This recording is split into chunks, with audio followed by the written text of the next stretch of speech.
My Facebook Live.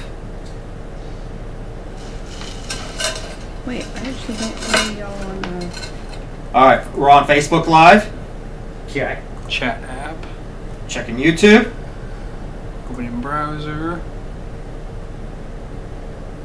If y'all watching right now, we're just making sure we're all live on all the stream channels that we are trying to provide for everybody.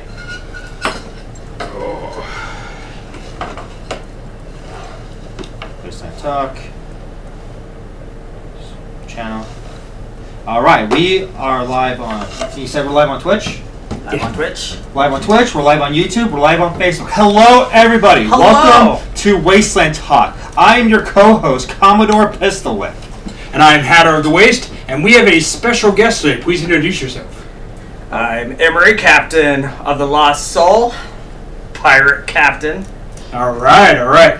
So tell us, why are you here today, Emery? I don't know. I heard there was booze. Well, that we have. Yes. And good people. we Yes. Good yes. people. I don't know about that. I don't know we about- can we got have booze. We got booze and hookah. We That's got- all we really need. Yeah. You'll become better people the more of that I have. Yes.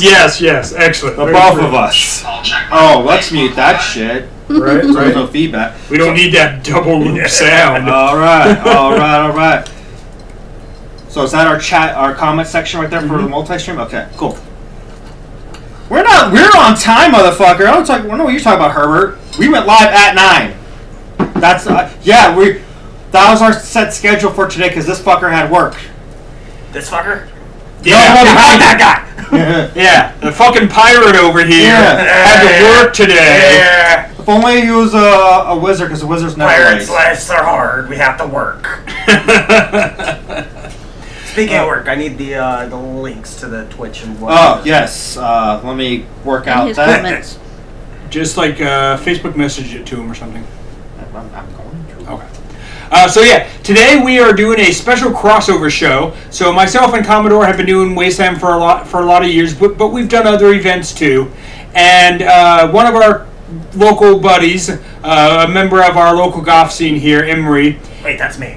Yes. Who Does the fuck else is coming? right? Does an event called Tortuga, No. and it is a pirate-themed event. And since there are pirates at Wasteland, there are post-apocalypse pirates for sure, and there are Wastelanders who attend Tortuga. Specifically in my own tribe, Mew Mike and Bunny both attend Tortuga. Oh really? Wait. Wait. You What? Zeke. Well, no, Zeke, but you said someone else. Zeke is Bunny. Oh, Yeah, what? I thought you said someone else from your tribe. And Zeke's partner, I Mew thought- Mike. Yeah, I thought you were talking about someone else. Yeah. No, Zeke is Zeke. Yeah, I know. I'm aware that Zeke goes in along with Mike. Yeah. Like I said, Right. I was trying to use their Wasteland names, Yeah. Bunny and Mew Mike, Yeah. but it's And he's sober, Zeke folks. and Mike. Yeah, both YouTube and Twitch sent to you so you can share around. I'm going to share around some YouTube links around, and then I'll start looking at the comment section and try to read out everybody's got to say. Also, I hope you all like the new scenery. Built Hey, in you. myself. Yeah, I was going to get to that while you two were doing your thing. I was going to be going through all that. All right, go ahead. Okay, so anyway, You still got to like that, too. yeah. So today, like I said, we have a special crossover episode with our buddy Emery here. He's going to tell us about the pirate side of things. And we're going to talk about, kind of compare what's going on with the two different events, kind of give you guys an idea. We all know that, of course, some things aren't going to happen this year or get shut down or whatever. If there are smaller events that you still want to check out that do get to happen this year, why not check them out, you know? So, like, for example, if Tortuga happens this year but Wasteland doesn't, maybe you might want to go to that one instead. Or maybe you might want to try to do both. You know, maybe you have a pirate aesthetic and that's something right up your alley, you know? So we want to talk about that. Also today, if you will notice, our background is different. So we have a brand new stage set, You goddamn right we do. I mean, really. and it is not 100% complete decorated yet, but it looks fucking rad. It's getting there. I just need more frames. So we've got some posters hung up, our wanted posters. We've got a hookah right here. This is Mr. New Vegas, for those who don't know. And Wasteland aesthetically made. And you'll notice too that our camera is set further out. We've got our camera set on a tripod today, and the computer is a little further away, and everything's just a little different today. Yeah, because like for those who don't know, like this stage is about 8 long, 7 tall. There. Yeah, so Everything's cost. we're still in our apartment, but it just looks cooler. Yeah. I've been watching you guys online posting pictures and such and videos, and it's been coming out great. Absolutely love it. It's a So tell me more about set. this hookah. I've been looking forward to this. Yes, let me just get to my Facebook stream because that's the one I usually watch because that's what we're mostly active on. Yeah. We've got Yeah, well, comments. we've already got somebody posted on YouTube there. The event I want to try is Date Night Date night. by Rent Rat. Date night. Tell me about date night. Right? Please tell me more. Yes. I mean, are you already spoken for or? Are you offering to take one of us on a date? Because flattery can get you everywhere. And so can rum. I was about to say, beer can get you anywhere. Yes. Yeah. Beer could get me anywhere. Anyway, so we got a lot of howdies. Figment's all talking. We got a fucking Vixen. Hey, Vixen. Hello, Vixen. Vixen. Dixon. Cameron says needs dingle balls. I got my balls right here. Yeah, the dingle balls is on his hat. They're right there. Always flaunting your balls. He's got Right. run for good luck. Alright, so I got that on. So let's get this fucker lit. You said get lit. Not that kind of lit, but yeah. Alright. What we're smoking tonight is a shisha called Screwdriver it's a basic brand, Fantasia. Sacramento laws for shisha is kind of stupid right now, so I had to go kind of out of town just to get what I needed. We had to go out to Natomas. Buy the shisha on the black market. Wasteland. Yeah, they had Fago. I was happy. Yeah, they did have And Faygo. different flavors. And it had dollar price monsters, so I was happy for that too. What kind of monsters? It was like a fruit punch flavor. So yeah, tonight we're going to be doing things kind of casual. We've got the hookah, we've got a friend here, and we're just going to be kind of sitting and chatting. But of course, feel free to comment, feel free to ask whatever questions. I'll read them out. We don't have any particular subject matter. We're just going to kind of talk about the difference between Tortuga and the post-apocalypse, and kind of what you might expect at both events, what would bring you to both events. We'll share some stories back and forth. You know, Emery's got some stories about being the captain of a ship, about where to drink in Tortuga, all that type of stuff. Yep. And we've got all stories about Wasteland. We're probably going to share some stories some of you have heard before, but that's okay. That's just part of the fun. If you want to share a story, go ahead and let us know. We are live on Twitch, YouTube, and Facebook. Please subscribe to the YouTube and the Twitch. We are trying to grow those pages. YouTube will allow us to have a custom URL once we get 100 subscribers. So that's what we're shooting for, guys. Come on. We want to build up this audience and get ourselves out there on more things. Also, don't forget, there are other Wasteland stuff. There's a couple other podcasts. Post-Apocalypse Post is starting a podcast. They are doing commercials. If you want to be featured in one of their commercials, they will do a 15-second clip. We just filmed one earlier today ourselves. And so we're hoping to be on that. And also there is, there's Cult of Cat Meat. There are Thirsty Purrs Days, which are on Thursday evenings. They do Cards Against Wastelanders. There's several others. I'm probably forgetting a few. If you have a Wasteland live stream or podcast or anything like that, go ahead and drop a link in our comments. Let us know, and we'll do our best to share it when we get a chance with everybody. But yeah, just let everybody know. Also, if you want to pick up our merchandise, know that when you sponsor the show, you're actually sponsoring a small business. Wastelander who runs his own embroidery, patch, 3D printing, all kinds of stuff out of his home. And that is his main income. He's my tribe mate Gilly. So if you want to pick up a Wasteland Talk patch... He just posted his Etsy page. Yeah. Yeah, look for his Etsy page. You'll see it in the comments on Facebook Live. And pick up one of our patches. Not getting anything. All the money goes directly to him. Sometimes you got to do 2 calls with that one, remember? Oh, fuck, you're right. And Give it a couple minutes. Let it heat It up. needs to be That primed. too. And if you like I put enough water on it? Yeah, I usually put the same amount as usual. and if you buy a Wasteland Talk patch, please post a picture and tag us in it. We don't make any money off of those patches. All those proceeds go directly to Gilly.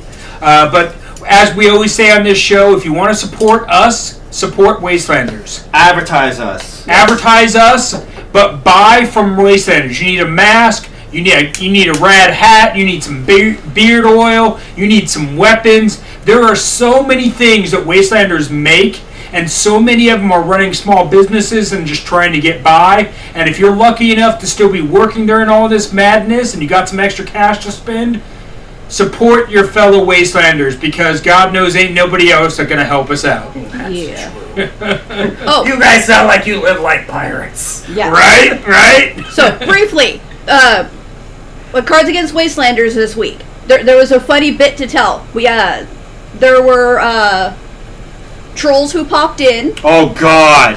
Oh, I love And the trolls. They're always fun. They started joining in, and people. One of the rules is if you take off early, if you have points on the board, you can designate to give them to someone. Sure. When people were leaving, they were giving their points to one of the major trolls. Nice. Because it was hilarious, and in the end, one of the trolls won. Yeah, and she's troll like, won. "Wait, what?" And it's like, "Yeah, you win a patch. Here's what it looks like. Contact this person." And she's just like, "What?"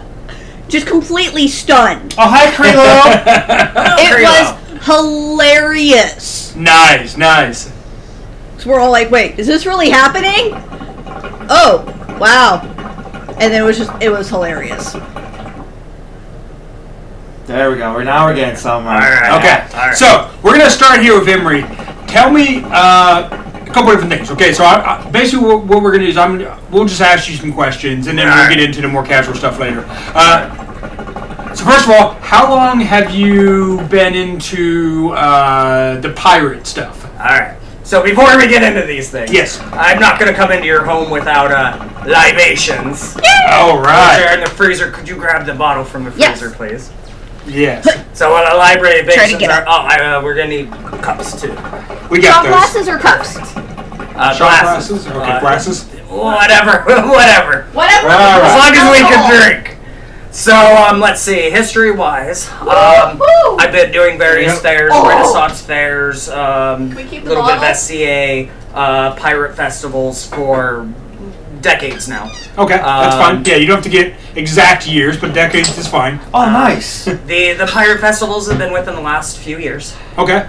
Good quick one. Kimrick just said someone just bought a battle helmet on his Etsy, and Sawbones loves you. Oh, Nice. Ooh, Sawbones. I love you too, Sawbones. Side note, can we keep the bottle? Or should I? Is the bottle Probably. cool looking? Oh, I love this bottle. This I bottle haven't caught seen my it. eye. Ooh, that's pretty. Oh, I love that. I love So, that wrap on it. Yeah. It's called White Walker. It's got I'm gonna It's pass a, these. it's a Game of Thrones edition. Let's see if they can see cameras over there. So there's this weird thing. I keep looking over here, but the camera's over there. Yeah, because the So- monitor and the camera. We usually try to keep the monitor and the camera close together, but with our new set, we've got the camera on a tripod. So And I don't want to walk in front of it. So we got this. It's a Game of Thrones edition. That's a White Walker in a top hat. Yes. Nice. And a cane, and right? tails, and oh, it's awesome. So I love this bottle, and it says that it's a whiskey, Game of Thrones people. Are and it's let's see. You're gonna like this one. You're gonna like this Oh, one. I am?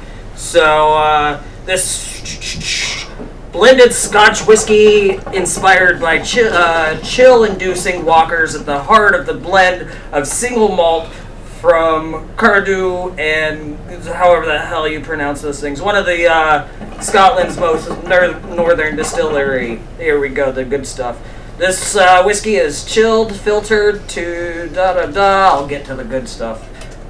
Featuring notes of caramelized sugar, vanilla, fresh red berries, and a touch of orchid fruit. So it's fucking sweet, is what you're Let's saying. hope. We're about to find out. All right, well, you can do the honors. Yeah, Alright. you take that. Yeah. So, like I said, I've been doing the pirate festivals for... I think get the peel probably first. Probably like that. I miss you too, Creole. I hope you're doing okay right now. Hit me up anytime you like if you just want to talk or whatnot. It's been a hot minute.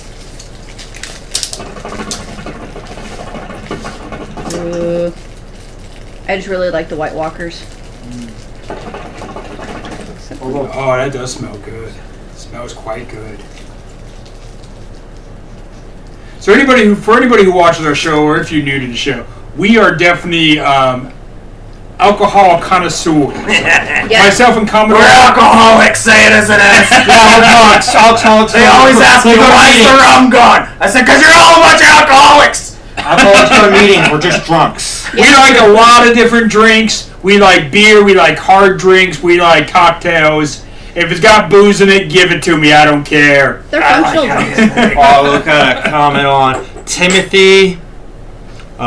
Greetings from K Mistress and Dr. Something of Lobos, the Lot Tribe. Lobos Lot Alright. Tribe. What's up, dude? Hello. Lobos, huh? I like the name. It I rhymes keep with hearing hobo. about you, I think. I keep hearing Lobos. Yeah? Yeah. So speaking of hobos, Yes. how you We're doing? Doing good. No, Doing you good. you were mentioning something the other day about your grandfather. Oh, an yes. interesting one. Yes. My great-grandfather, his name was Russell Ridgway. My father is named after his grandfather. My father's middle name is Russell. Goddamn. And my father's first name is after my grandfather, so it's all a bit, names get jumbled around there. But yeah, my father's middle name is Russell, and Russell Ridgway, being the time period that he was born in, he was actually born in the early 1900s. I don't remember the exact year. I could talk to my dad, but it's something like 1910, 1912, something around there,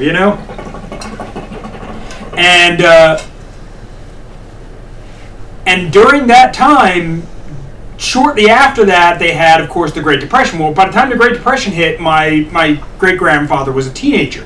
He came from a big family, like a lot of people back then had. So they had like 10 kids in the house, right? So That's a lot of kids. They didn't have enough money to keep them all fed. So my great-grandfather at 14 left home and started hitchhiking and hopping the trains and became a wandering hobo to keep himself fed.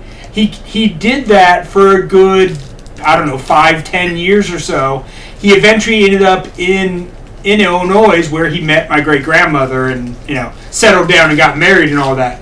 But for a good 7, 8, 10 years, he lived on the road, sleeping in trains, working on farms, doing odd jobs, whatever it took to get by as a genuine hobo.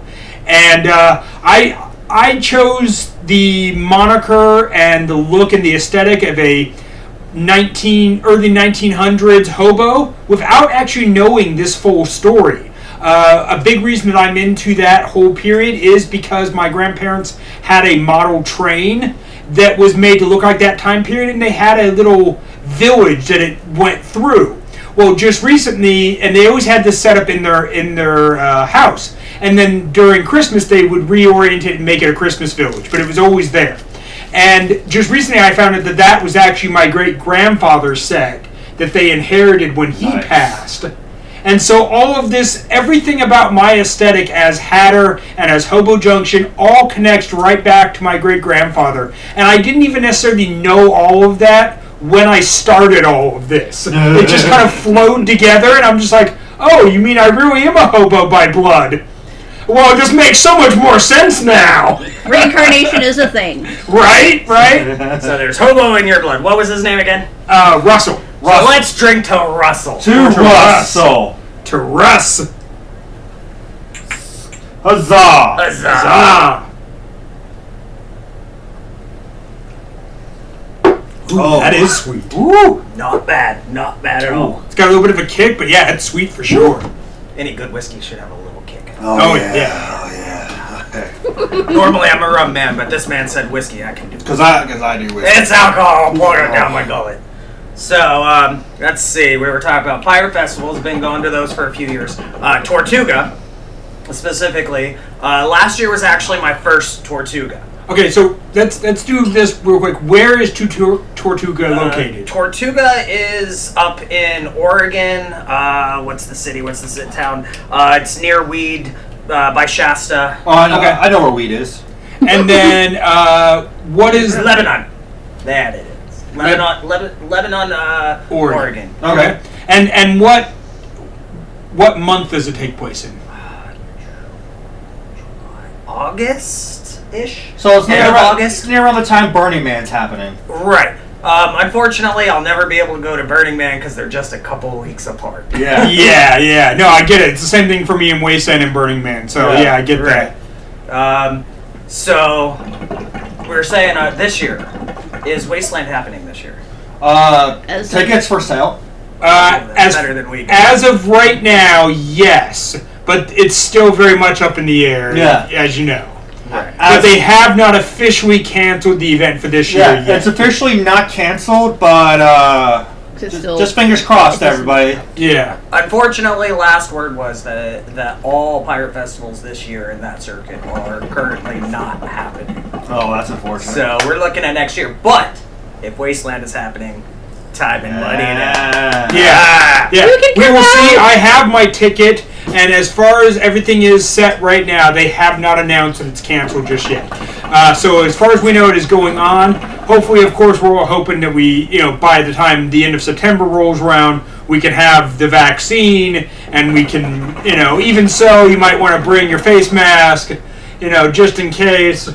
In case you don't have the vaccine yet, or you're someone who's a little more vulnerable, or some of these new variants that are coming out. Who knows? Where's the... So, God damn it, I can't. But yeah, if y'all want to ask us anything like Wasteland related, Tortuga related, feel free in the comment section, and I'll keep my eye on it and raise the question up so we can talk about it for you. Right. okay, so how did you find out about Tortuga? So we were talking about Zeke. Yes. Zeke and I had went to a small festival here in Sacramento, and that was 4 or 5 years ago. And every year after that, he kept bugging me, Tortuga, you got to go up to this. And of course, I wanted to go. Yeah. But as it goes, time, money, something new. Oh, yeah. And then a couple years ago, YowieCon. Okay. Completely different vein. Yeah. There's a lot of crossover. For those who know, you know. Yeah, there's a lot of crossover for a lot of events, to be honest. Oh, yeah. So that was an event I had been going. I mean, to, hell, my ex-wife used to go to YowieCon, and I met her at Wasteland. that I may know. Oh, I do know. You her. do I know know her. her. Yeah, Yeah. she's wonderful. Yeah. I was going to that for about 13 years. They had their last year a few years ago, and that freed up all my time and money to be able to go to Tortuga. So I kept telling Zeke, if you want me to go, just keep bugging me. If you really want me to go somewhere, spend money on me for it. For a birthday gift, a Christmas gift, whatever, buy me a ticket. As soon as there's so much as $1 spent on it, on my name, I will pour all my other money and such and all excuses out the window, and I'll do everything I can to go. So he calls me up. I'm at work. He says, so you need to get time off because we're going to Tortuga. I'm like, okay. He says, I bought your ticket. I'm like, shit. Now you're roped in. Well, I'm going. Hey, he shanghaied you. He did, and I appreciate every moment of it. I never had any question or doubt as to whether or not I would enjoy it. But we're looking at a potential commitment every year in another state, money and Yes. time and what have you. He kept telling me, it's going to replace YowieCon. Nothing will ever replace it. If you No. anybody who has a home convention, festival, whatever it is that you are committed to annually, and it's their first one, it's your big one, it's your home, nothing's ever gonna replace it. But there are things that do, not in the sense that they are the same, but they do help to replace certain things. Tortuga was not a replacement for YowieCon, but it was a beautiful alternative.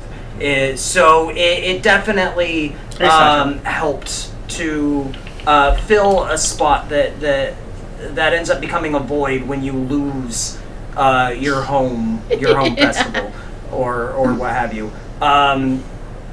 Because when you lose something like that, for a lot of people, you lose family. Oh yeah.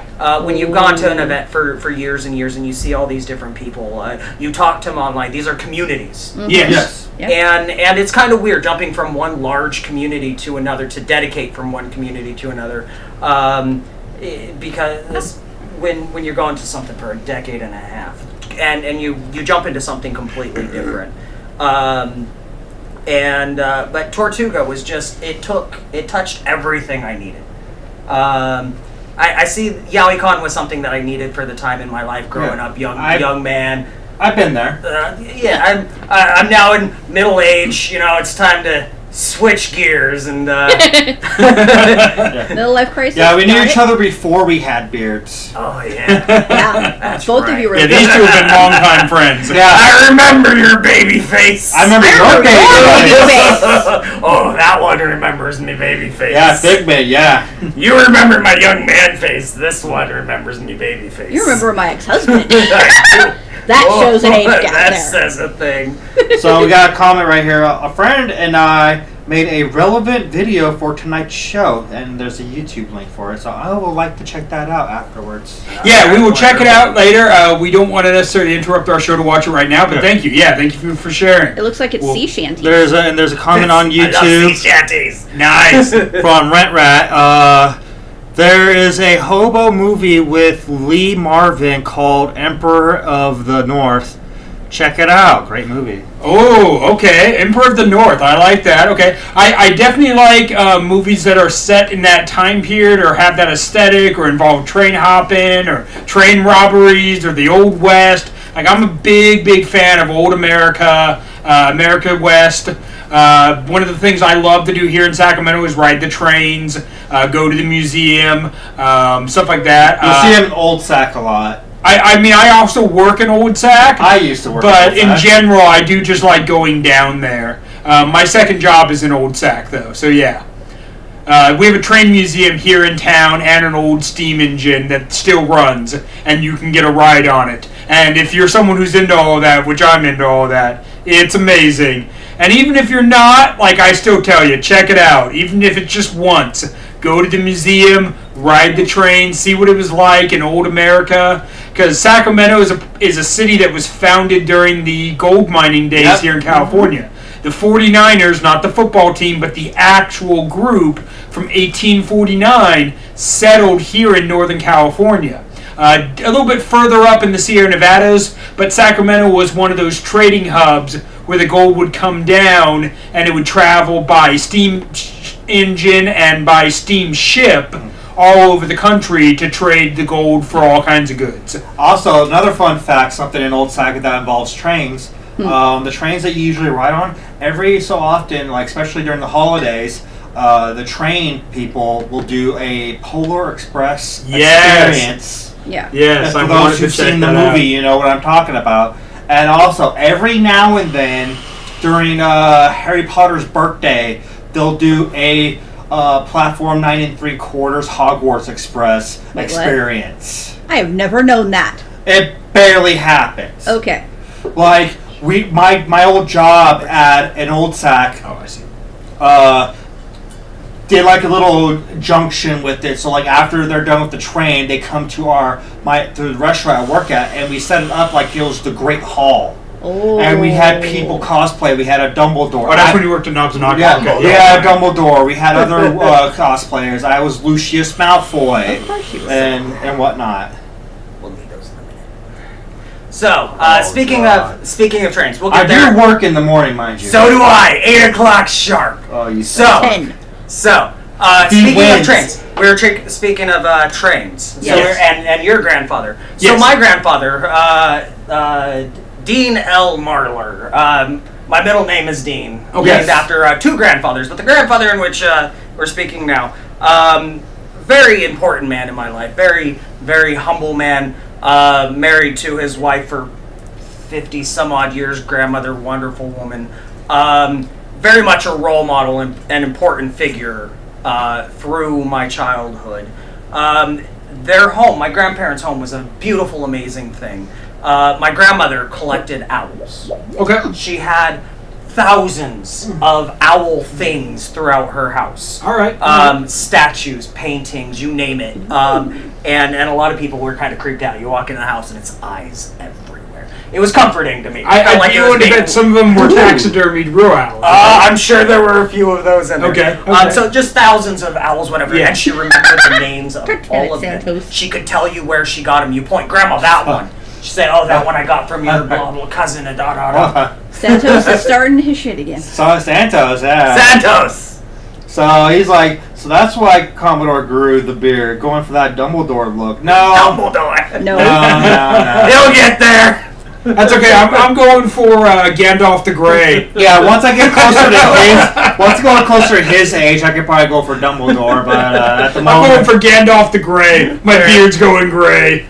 I'm an old man. and then we got Kimbrick says, I do the Harvest Fest with Kinnick Steam Works sometimes at Roaring Camp. I usually bring my steam car. So Steam that was Harvest Fest. Yeah. I want to hear a little more about that. Yeah.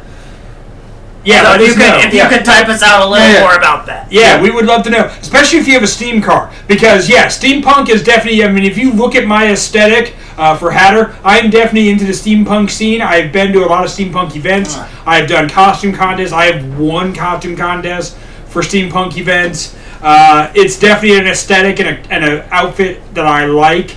Like I said, I love old trains, love all that old stuff. So yeah, if you have a steam car, I would love to fucking see that. Oh, indeed. So, steam, trains. Yes.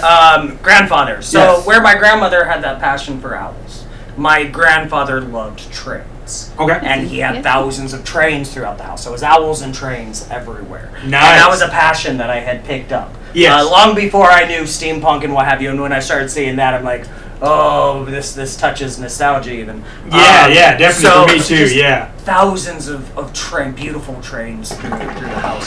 So, when I have actually never been on the train ride when we were speaking in Sacramento. Yeah. 15 years I've been in this town and I've known about it, but I've never ridden it. Oh, so, that's amazing. You and That's I. amazing. I have to ride Yeah, this totally. sometime. I'm down to I go. rode it with a friend of mine, a fellow Wastelander, Corporal Punishment, and I went on a train ride about 2 years ago now, maybe. It was right around my birthday that year that her and I went and did the train in the train museum and everything else. Yeah. So that was really fun. And so yeah, I definitely love that type of stuff. All right, so Round two? round two. Oh, God. We got a whole bottle to get through, and we got what, an hour? No, we got two. Two. Then we better speed this up. Damn pirates! So speaking of speeding it up, Pirates and their another tickets. story. I love these stories. So Tortuga, first year. Yeah. So I'm on my ship, and I'll tell you. So that first year was just absolutely amazing. I'm at me camp, and there's a gentleman across another captain right across the way, and he sees me come back to my encampment after being gone just in shenanigans for the last several hours. He comes up to me and he says, "Sir, are you Captain Emery?" And I'm like, "Why, yes, I am." He's holding a bottle of rum, and he introduces himself as Morgan, captain of the ship right across the way. Captain Morgan. Clever. So, I love playing with words. he hands me his bottle. He says, "First, I need you to take a shot of this." I said, "Whoever the fuck you are, Mr. Morgan, I like you already." And he says, "Well, take that shot, and I'm here on business." Sasha. And so he tells me, "I come from the ship down the way, Lady Dragon. She went to summon. She sent me to summon you for breakfast. Ooh. Now it's about 2:00 in the afternoon. Oh. Way past breakfast." He says, "Sir, I've failed you. I was supposed to get you for breakfast, and that's long past." And no, it was closer to about 5:00. Okay. And so he says, so I'm sorry about that. Here, I'm going to give you another shot. And I said, "Okay, I'll accept that shot, but only under one condition. You take a shot for yourself, and you have a shot of my rum."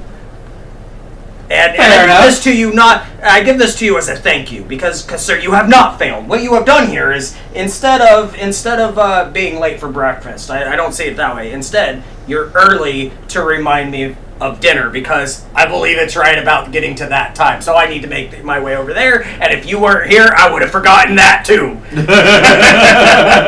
So this same man, Accurate. Yeah. this same man later on, and how I managed to get here tonight. So apparently I'm a time traveling pirate. That works. So this same man later in the weekend, he comes to me and he says, me crew and I, we've been talking and we just don't quite understand. We saw you last year, but I remember you said this was your first year. So it doesn't, and every one of my crew says we saw you last year. And I'm like, I said, well, what the fuck? Well, this was definitely my first year, but there's only one possibility. I must be a time traveling pirate. Yes. Obviously. I mean, but of course, I don't remember because at this point, I haven't went back. No. So when I do, I'll let you know. Yeah. So there's more to this. So at my work, we throw many parties. I work at a hotel. Absolutely love it. In the gift shop. So we have our hotel. We have many different parties, and we're having an '80s theme party. Ooh. So all the cliches, the big hair, the jean jackets, all Time of to get it. retro. So totally retro, and everybody dresses up to these big parties. And so on my break, I'm walking through and enjoying all the nostalgia. And I get out to the back, and I go through the doors, and sitting right in the back, a goddamn DeLorean. No, it makes sense. It makes sense. It makes sense, and I'm That's like, how you're gonna time travel. all right. You're gonna commandeer the I'm DeLorean. gonna commandeer now, and it's fully decked out. Nice. Totally. Flux capacitor. Flux capacitor. It's got Marty's jacket and hat in the front, like all of It's got the fucking. all of it. It's got All the of fucking it. time. Perfect. Time Nice. cap. Time Yeah, ready. Good. Fucking nice. So there's more to this. Okay. Now, of course, here's a problem. But That please. is a moment in time. I am no longer in that moment of time. How do I use that vehicle to go back in time? I've got to be able to go back in time to that point in time to be able to use that. So another story. This is some Bill and Ted shit. Oh, you have no idea. This is a Bill and Ted time travel rules. Alright, so it's a good thing you said we had 2 hours. So there I am. So there I was. So there I was. So, as you know, about a year and some months ago, I had a house fire. Yeah. Um, that was tragic. Yeah, but we move on. We do. I lost many beautiful effects, but it opened room for many more beautiful effects and many more stories and Yes. what have you. So Yes, don't feel bad because Nobody good was came from- harmed. Nobody was harmed in the making of. No, unfortunately, we lost some pets. There was. Yeah. We're not touching on that shit. So, Yeah, right. in the fire, what were we saying? We're saying Too real. Too Time real. travel in the night. time travel. So because of the fire here, it what's the word I'm looking for? It made priority for another trip of mine that I had been planning. I remember this. down Yes. to Santa Cruz. Yeah. Oh, I haven't been to Santa Cruz in years. We need We to go could to do Santa that. Cruz. Oh, I miss Santa Cruz. So Santa Cruz is one of my favorite towns. I've had very many beautiful adventures there. Beautiful. It's the most perfect date in the world. Sun rising above the ocean, all that shit. So Santa Cruz, absolutely love the place. So one time I'm getting out of the clubs. We're talking about the goth club, something I did for 15 years on that shit. yeah. We'll talk more about the goth clubs later. But, Oh yeah, because you and me, we have stories of God we have stories Oh of goth God, clubs. this story. Oh, This gentleman here runs the Sacramento Sac Goth group, Sacramento Goths. Sacramento Goths on Facebook, and has been a staple and a community organizer in the local goth community for a long time. Yeah, he's pretty much been the face of our local community. and Been around one since of The face got hairier over the years, but the face nonetheless. and one of the many genuinely amazing Sacramento people who have just welcomed me in to their goth community, because I came to Sacramento only knowing Commodore, really, and kind of moved up here on some matters that I won't really go into. But, found a home here, and part of that home that I found is because the goth community here is just amazing. And part of that is Emery's influence in that community. No, don't give me credit for that. Give yourself credit for being an awesome person that catches the eye and says, this man. This man. When I first saw him, I thought he was just going to be a dick to me. Oh, I am, aren't I? I think you were drunk when I first met you. Oh, I probably was. Doing it right. That sounds possible. That's highly possible. I need a beer. It's club. Yes, you need We have a cooler below the table now. We have a Nuka-Cola mini can't fridge. see it on the camera, but It's underneath that It's a table. Nuka-Cola. But we use it for beer. Yes. Wonderful. And So we gotta were saying- use our church key. genuine church key. Genuine church key By provided the by Renaissance Fair. Oh, that's from the lovely. Hatter himself. Oh, that's Yeah. lovely. Let me see this. Thank you. Just so we can open up the beer. Hey, Klepto. Pirate!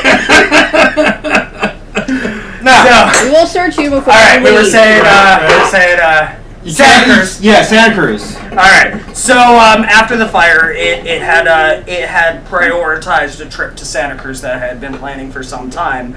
After a dear friend of mine had passed. This friend and we were talking about the goth clubs. So 2:00 in the morning, I get a message. I had been out dancing all night. I had just sat down, kicked off my boots, go onto my computer, and my buddy, he messages me. He's like, "Are you awake?" I'm like, "Yeah, I just got home from the club." He says, "Well, I'm awake, and I need to do something. So I want to go for a drive." And I'm thinking he wants to just drive around around town. And I'm like, "Well, I'm an insomniac. I'm going to be up for several more hours. Come on over." So he shows up, and I get into the truck, and he looks at me. He goes, "The New Bay Bridge has been finished, and I haven't seen it yet, and I want to go see it." So that kind of time stamps. That's what, 5-6 years ago? Is this a death guild in the making? No, this wasn't a Death Guild night. This was a random trip at 2:00 in the morning because my buddy was Okay. not able to sleep. So I'm like, you know what? Let's go to San Fran. So about an hour and a half later, we're driving over the Bay Really Bridge. trying to... You close that. Son of a bitch. So we're driving over the Bay Bridge, and he says to me, "Okay, this is nice, but I'm not ready to go home. I have an aunt in Santa Cruz. So, and I want to go see her, and there's some stuff I want to do up there, and we can hit the boardwalk. So, you want to go to Santa Cruz?" And I'm not freaking working tomorrow. Let's go to Santa Cruz. So, from San Francisco to Santa Cruz, and we just have a wonderful day up there. We meet his aunt. She has this beautiful seaside home where she's up on the hill and you can see the ocean. Those types of homes. She's got the seashells, the wind chimes. Really? The Ah, seashell yes, wind yes. chimes, and beautiful, beautiful home. Wonderful woman. So we head down to the boardwalk. We have a wonderful day over there, and they have a couple of haunted rides. One's a ride, Okay. and the other's a walk. Kenrick's family's from Santa Cruz. Cameron, hello! So you might know what I'm talking about here. So on the boardwalk, they have the ride, and then they have the walk-through haunt. And the walk-through was closed at the time. Okay. So my buddy and I were like, "Hey, we didn't get onto the walk, so we made plans to go back later." Unfortunately, he passed away. Rest his soul. Let me drink to him for a moment. Of course. Come. Always drink to your lost buddies. Oh, yeah. That's one. That's one of the few things when I usually cheers. I I'm sorry. do that. I hit like a Hold on, counter, it's down here. a table, my knee, whatever. It's like, here's to you, and here's to those who have fallen. Yeah. To those who have fallen. Because I do that a lot. Because I have a lot of fallen comrades myself. And at Wasteland, for those who have gone and know, we do actually have a memorial to the fallen. Yes, we have. So if you are a Wastelander We have and a you wall. have lost a That is campmate, we have a wall to the fallen that you can go and write their name on and do a moment of silence and build a little shrine or whatever your tradition is to honor those who have You passed. can write something on the wall by the name that's dedicated. You can to put that some person. candles there, whatever you want to do, and lots of people do that. There's lots of names there. It's a very beautiful memorial made out of rust and steel and spray paint and everything, you know. So I wasn't planning to get so deep so early on, but so let's lighten this up a little bit. So me buddy and I, we didn't make down to that trip. Yeah. So it became something that I had planned to do to go back there to memorialize him. Unfortunately, a few years ended up passing. And life gets in the way of such plans sometimes. So shortly after the fire, that became an incredibly large priority for me. I remember. So I started legitimately planning that trip, and I took a few months. I started saving money. This wasn't just going to be a quick trip down and ooh-ha, I did it, yay. No. I started planning a few of my friends that were going to go up with me, and really saving the money, finding the right hotel, which we found the most skanky's not the word, sanky, what's the word? It was a bad little vile hotel. Little tiny, like, it was like $6 a night. I told my friends, I'm like, Comes with a hooker. it comes with a hooker. It better. I told my friends, I said, Not shaming any sex workers. Not at all. I apologize. She was great. If that offended you, I apologize in advance. I didn't mean it. I was just trying to be funny. So, if I support sex workers. I will buy a hooker if I need to. In that case, if you're ever in Santa Cruz, tell Rhonda I say hello. You'll know by the red girls. If I run to Rhonda, I'll say I said hello. Thank you. Now, she'll have expectations. So, Rhonda aside, lowered expectations. so I did tell my friends. I told my friends we have a choice when I was picking out the hotel. I'm like, I have a decent amount of money saved. We can either go high class, beautiful hotel, and it is going to kind of come at the cost. You know, we'll have some decent dinners and such, or we can go more of a mid-range and kind of spread that money out, or we can go something really cheap on the hotel and go high on everything else. That's about where my money range was, and they're like, get the cheapest hotel you can find. They were just sleeping there. Yeah. So God, that hotel. So I loved every minute of it. I've been to some of those hotels. I know what you're talking about. Fortunately, this hotel was a 15-minute walk down to Santa Cruz. Oh, nice. Down to the boardwalk. Okay, that's really good. So me first mate, wonderful man, and I'll tell you more stories about. Oh, I know that man. That man. So Santa Cruz is me first mate's hometown. Okay. So he says, Captain, we're gonna do this right. You're taking me to my home. I missed my home. I wasn't gonna go to me first mate's hometown and not bring him with. Oh, that'd be an insult. Yeah. Oh, to be an asshole for that. I mean, I'm a dick. So, philosophy in life. Never be an asshole. Asshole stink. Be a dick. Don't be an asshole. Eat the asshole. There you go. Okay. What stuff? Oh God. Booty. Yeah. The booty. Plunder the booty. Don't give him ideas. So, Santa Cruz, making this trip up to Santa Cruz with my first mate and a couple other of me really good friends. Let's see, we were, we head up there. I had many reasons for this story, and I'm going to forget it all, but that's okay. I'll come back to it. So we go up to Santa Cruz. We do go to the boardwalk. Have a beautiful, wonderful day there. He shows me around town. Beautiful, beautiful metaphysical shop called the Serpent's Kiss. Okay. If you're ever in Santa Cruz, find the Serpent's Kiss. I bet you it's similar to the Dragon's March in Riverside. Very possible. Very possible.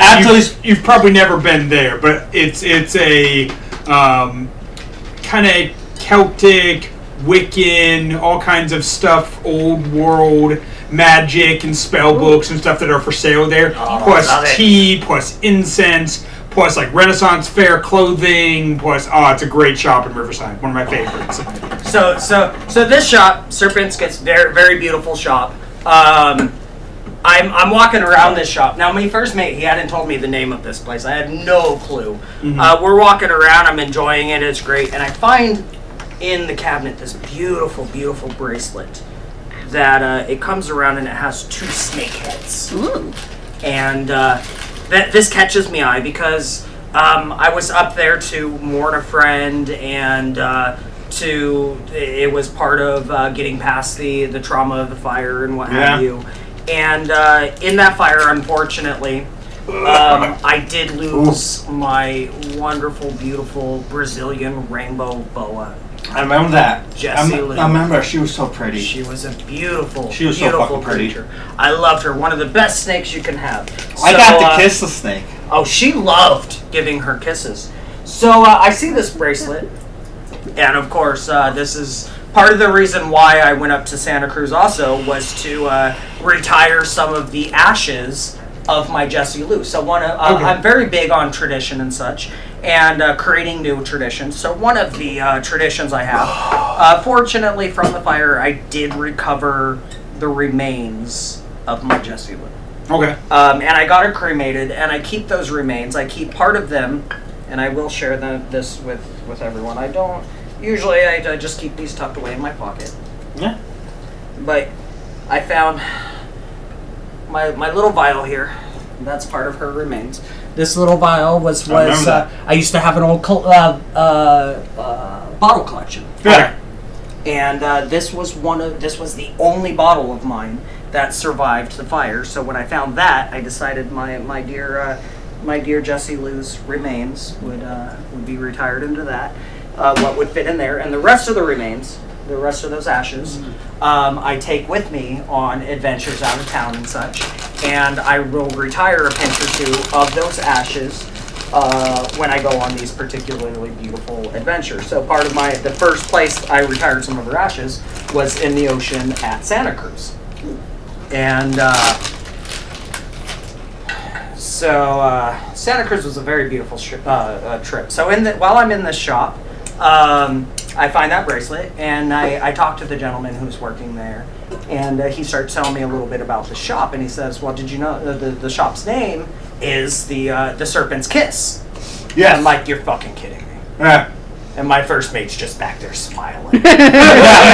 Oh, God damn you. Now, I actually never been to the Serpent's Kiss, but I've seen it, because when I used to go to Santa Cruz periodically to DJ over there.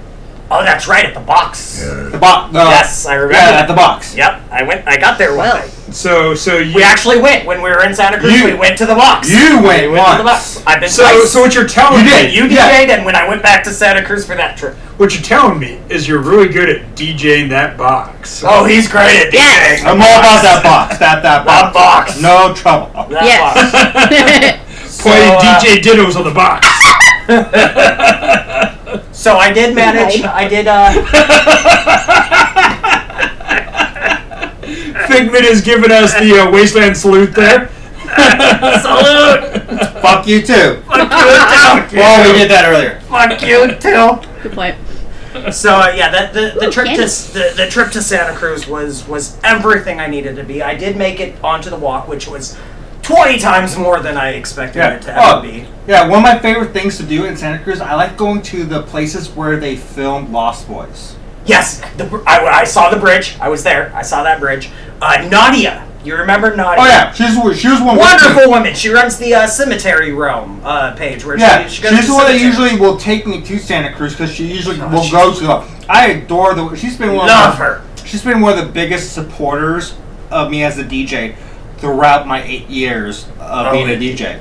Wonderful. I adore the woman, and like, I can never pay the way she gives me the support of getting me where I am.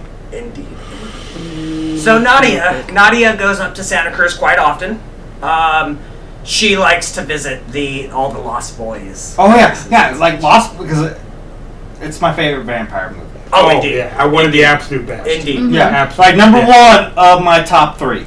Number 1 of top 3. So my stories always come back around. You know this. Yes. So they go every other which way, but they always come back around. And speaking of stories, Yes. you and me need to share stories of our swords We will.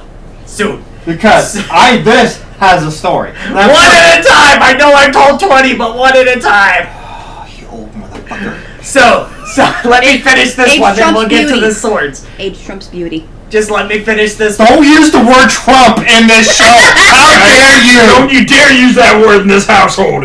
I mean, It's not that I'm Democrat, it's just I hate Trump. Okay, drink, yeah. motherfuckers! So, Also not a Democrat. we'll do this one. We'll do this one, because I was talking about my dear Jesse Lou. To the fallen. To the fallen. To the fallen. And I'm not Republican either. Not You're an Republican, asshole. not Democrat, just an asshole. I just eat asshole. Just a dick.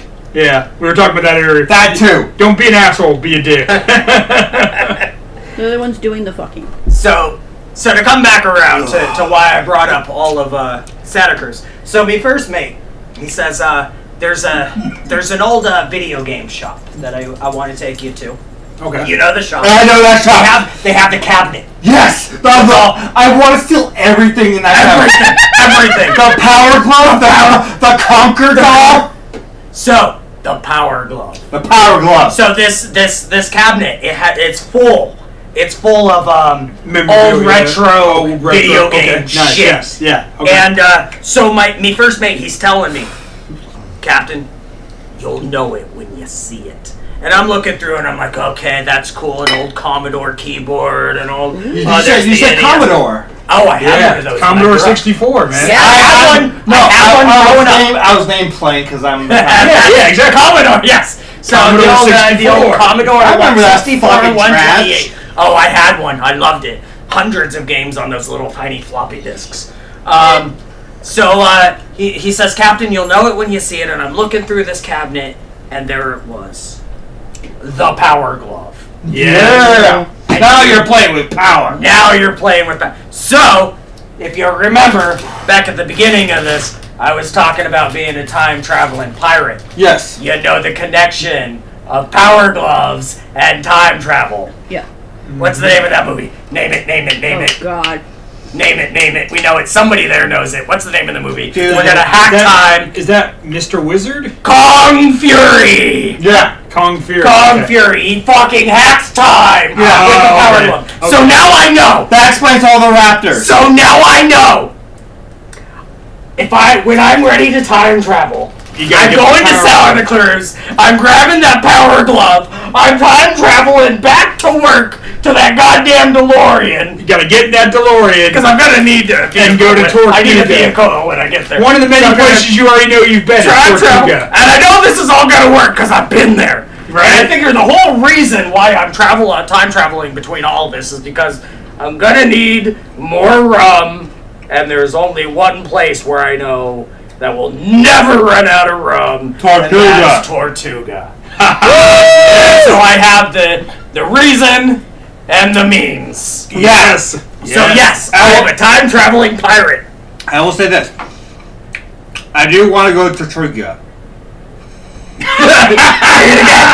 Say it again. What? I want to go to Tortuga. Good job. It's a tough name. Do your fucking whiskey ass right.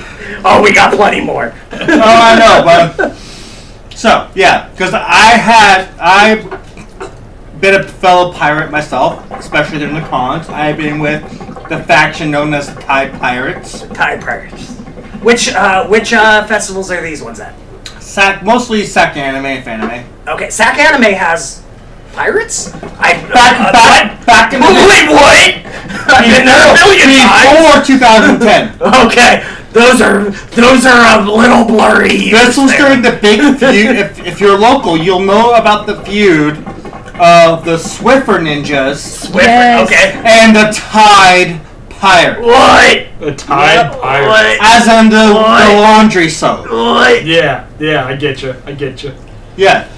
I was first mate. I wasn't captain, but I belonged to Mr. Clean. Mr. Clean, Mr. Captain? Yeah, Mr. Clean Yes. Mr. Clean was the captain. Captain Beautiful. Mr. Clean. I like it.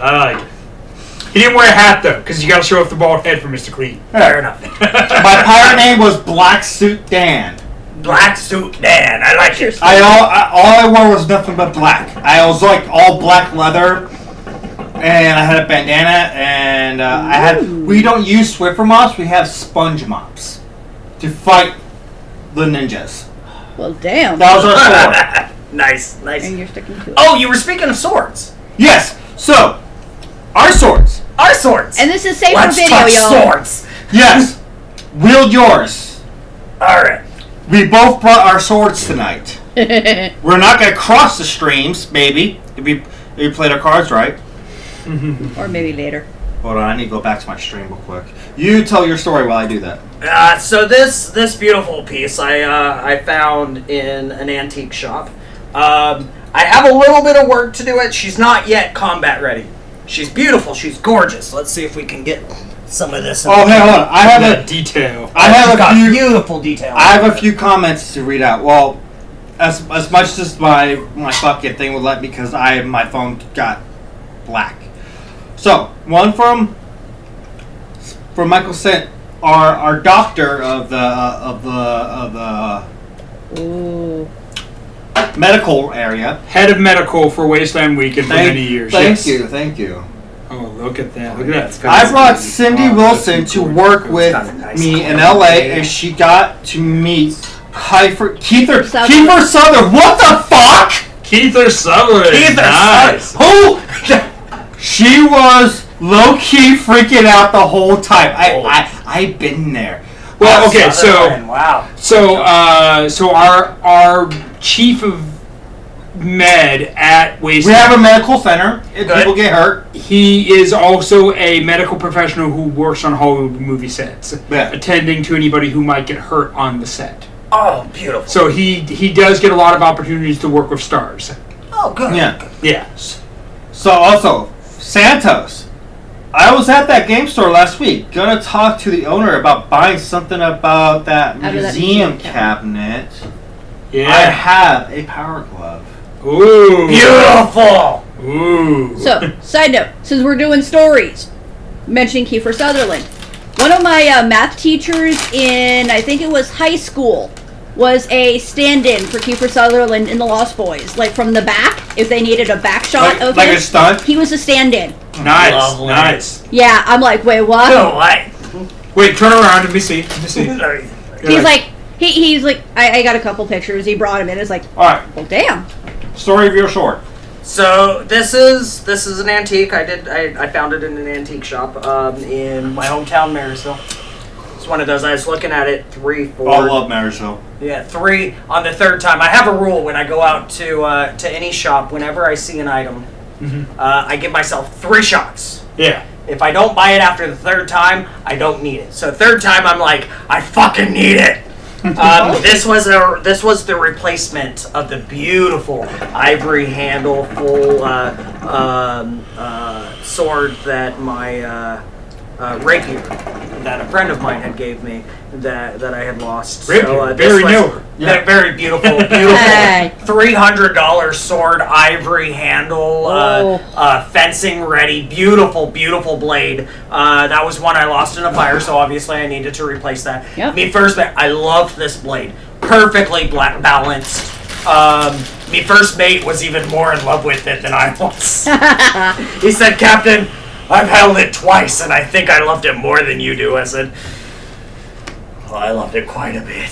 So this is a beautiful blade. She's nice and clean. The problem is she's not weighted correctly. I need to shave her down a little bit right around here, and I need to put a little bit more weight. I need to change this out and put a little more weight here on the. But I love What's the it? engraving and Messy. the detail on the hilt Oh, it's and on it's a the gorgeous base of blade. the base of the blade. It's got some gorgeous detail on it for sure. It's a beautiful blade. I It needs a little have work. a good fascination of rapiers. Yes.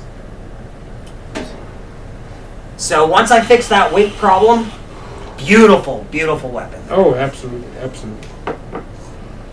It's got, yeah. You see right there. I need to But take I- a little bit of weight. I Yeah. mean, if we're showing weapons, We're I'll showing- get a Oh, God weapon. damn it. I'll get a weapon. He has one to show me while you're. It's not about size. It's not about size. It's not that I want to show it. Oh, but So far, mine's the longest, but it's not about size. Girth is better. I have a big story about mine. Yes. Tell me And about I told this. I want to say at least 3 times, but I'm sure I told it more on here. But it's one of my favorite stories at Wasteland. Because dear it's God. basically how me and the Baron bonded. The Baron. Yes. Come on, you're good. Okay. Didn't want to. Oh, bro, he got 2. Oh, he cheats. Go ahead. Oh, tell your story. Yeah. Oh, I'm not going to interrupt your story. Just tell. I didn't even start the story, so Oh, there's okay. no interruption. Is that a goddamn axe? It is an axe, Kane. An axe cane. and it is specific for the Hatter because it is ringed like a book. Beautiful. There was a slight miscommunication, and it says 6/10 instead of 10/6, but it is meant to be the Hatter's tag. Oh, that's gorgeous. And so this was custom made for me by a fellow Wastelander many years ago, and this is my cane axe. Absolutely. It is my daytime cane because at night they get a little worried about pointy objects and crowds, and so I have a nighttime cane that is just a basic cane. But this is my daytime cane because I'm an old man and I've got bad knees and walking a lot and arthritis, but this is my axe. It's a And beautiful my axe. All right, now what's and your second weapon? And my second weapon. Let me set this aside. Yeah, go ahead. So we can not have it because it's heavy. It will A boot. fall. My second weapon is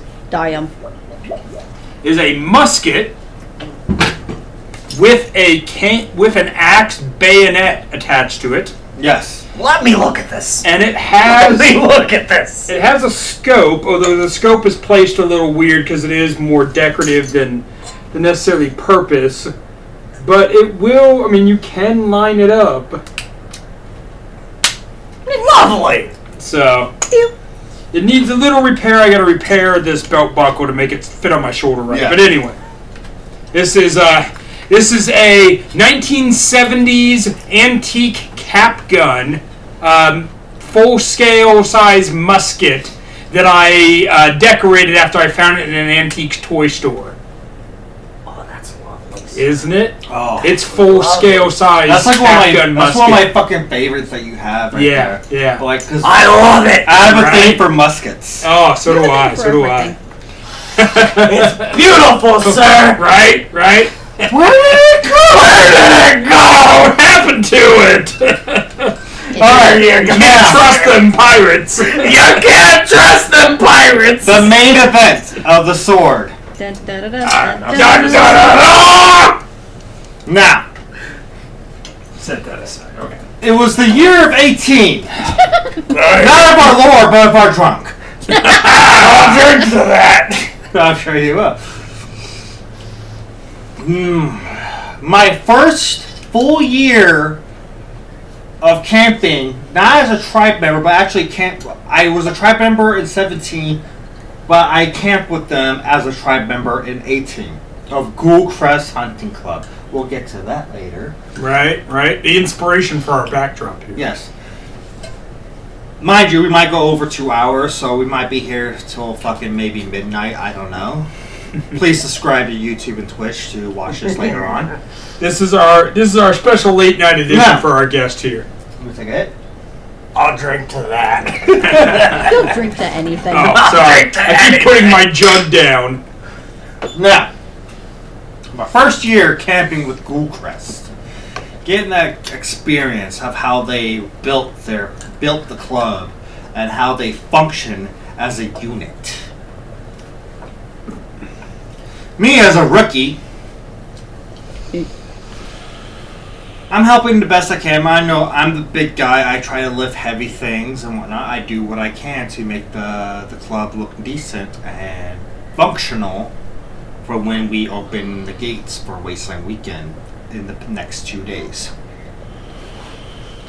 At the end of the first night, we just finished the skeleton of the club and the flooring of the second floor with the stairs, mind you. That will come to play later. As we call the night, we have a nice cigar on the second floor of our club as we watch the other build crew practice the pyrotechnics of the main gates for the new year. And when we look to our left, we see a lighted line of cars of fellow wastelanders looking forward to when we can let them in. I was in that line, so you know what? Salute to you. 'Cause, yeah, we had early access to build our club and shit whatnot. Others are not so fortunate. They have to sleep in their cars just to make sure they can wake up early enough just to be in the line, ready to go into wasteland. Although if you can sleep in that line, my hat's off to you. It is all our hats off to you. It is a block party of a line, and sleeping is not easy. And I do not sleep. I party all night. I have never experienced, nor ever want to. I party until the sun comes up, get in my car, and drive into Wasteland, set up my tent, and then take a nap. That's the only way to do it. Right? As we were enjoying our cigar, joined the fire, and laughing at the line, here comes our neighbors that we're supposed to be hiding our club for that year because we were no longer at Ghoulcrest. We were Vault 77. And we were hidden in the back of the Skulldugger camp. Yeah, spoilers. Sorry. You were probably getting to that. Sorry. I jumped ahead. No, it's fine. Like, it's ancient history now. Yeah. If it happened in the past, is it spoilers though? For those who've never been, Or weren't there, yeah. Who haven't heard the story yet, yeah. first timers, we are being greeted by our neighbors, the Skullduggers, with the new leader, Mickey Bang Bang, the Baron, former leader, and Wasteland celebrity, and also Wasteland staff, and a couple other, positions they hold in them in the tribe. I would just call them goons. Various other Skullduggers / goons. Yes. We'll go goons. Come to chat with us, enjoy the rest of the night. As they say their farewells, I scurry off to the side, finish my cigar, and enjoy the rest of the pyro. The Baron was the last to leave, but yet he was having a difficult time going down the stairs because we yet have a handlebar installed. So the handrail is not up. Yes.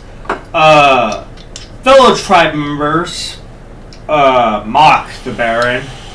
I might have joined. I may either deny or non-deny it. You refuse to incriminate yourself. I probably say Plead the fifth. I probably threw my 2 cents, and continued with my smoke. That's about So it. I think this was a story about his sword. He takes a long time to get to the point. This is why it's the main event. That's why. Keep going. Speaking Keep from going. the time. me time to wait. This is- time to get to the point. This is From the why it's the main time travel event. pirate here. It's a build-up why I got this. No, sword. keep going. I'm interested. This is called foreplay. Come on, I now. like it. Keep going. So, Hey, Chef. fellow tribe members, we're like, Oh, man. oh, are you having a hard time going down the stairs? Do you need a handrail? Do you need us to hold your hand? And mind you, the Baron, of course, has been drinking. He's probably drunk. I like him. We'll say we'll say that. We'll say he's been drinking. Yeah. Right. I have to. I was not there for this, so I don't know exactly how Oh, much I he know. had. He was I drinking. I was for sure there for this, cause Yeah. yeah. Anyways, he finally makes down the stairs. So does the rest of my tribe.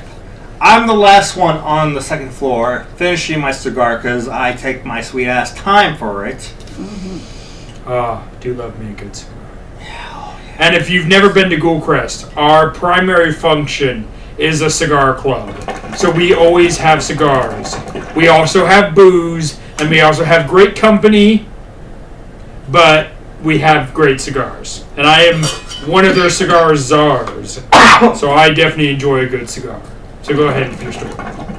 Might have to change the coals here and there. Yeah. So, as I'm enjoying the rest of the pyro practice, make sure everything's working in order, and enjoying my last cigar, I feel a huge whack on my right arm. At first, I thought someone was telling me to give me a hello smack from behind. Just an aggressive greeting, you know? Because as a former football player in high school, I'm used to that kind of greeting. You played football? Yes. I'm surprised that I'm not. Yeah, defensive lineman. He was a Well football, done. He was a football player. I was a former cheerleader. I was a tight end. Yes, you were. I tried to tie in, but I was not very good at it. I was more of a lineman for the defense because I like hitting people. I was more like captain of the chess club. Nerd! Anyways, Okay. as I'm looking around to see who the fuck is trying to say hello to me, there's no one there. So I look down because I heard a thud. In all fairness, you have to look down to everybody. You're really fucking tall. Yes, He is. Yes, I'm very tall. Yes, I am. Never have this man wear a top hat. I wear top hats. Fuck you. He's got a fucking hat right now. Oh with yeah, no it's top. more like you knock top hats off the top of your head. Fuck you. Anyway, so I hear a thud. I look down, and it's a Coors Light can on the ground, rolling off the second floor, falling to the ground. And I look towards the ground. I see the Baron doing this, like he just threw it at me. Luckily, it hit my arm and not my fucking head. Right? But me, as a good sport, and am aware of roughhousing, I figured, maybe he's trying to give me a beer. So I get down on one knee, extend my arm out to the first floor, because Mickey Bang Bang picks it up, and he's like, huh? I go, hey, I think that beer's for me. Can you hand that to me? I'm really thirsty, because I've been smoking a cigar. Okay. Before he can even react to what I just said, from out of nowhere, Okay. here comes the Baron. Mind you, he's not a small guy. No, he's a big dude too. He's about maybe up to my height, but twice as wide. No offense if that offended you, Baron. I love you so much. He's a broad-built man. I enjoy your hugs. I love embracing you. He is a towering. You had me out. He threw beers at me.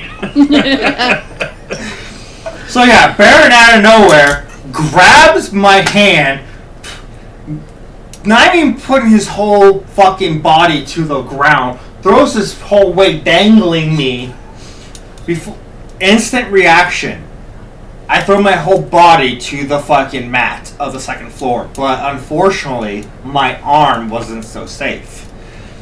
And mind you, like we said, the Baron's a big built guy. So This man's not a little man. I don't know the exact ratios, but they're probably pretty close in size. The Baron might even be bigger than Commodore. I don't know. Anyway.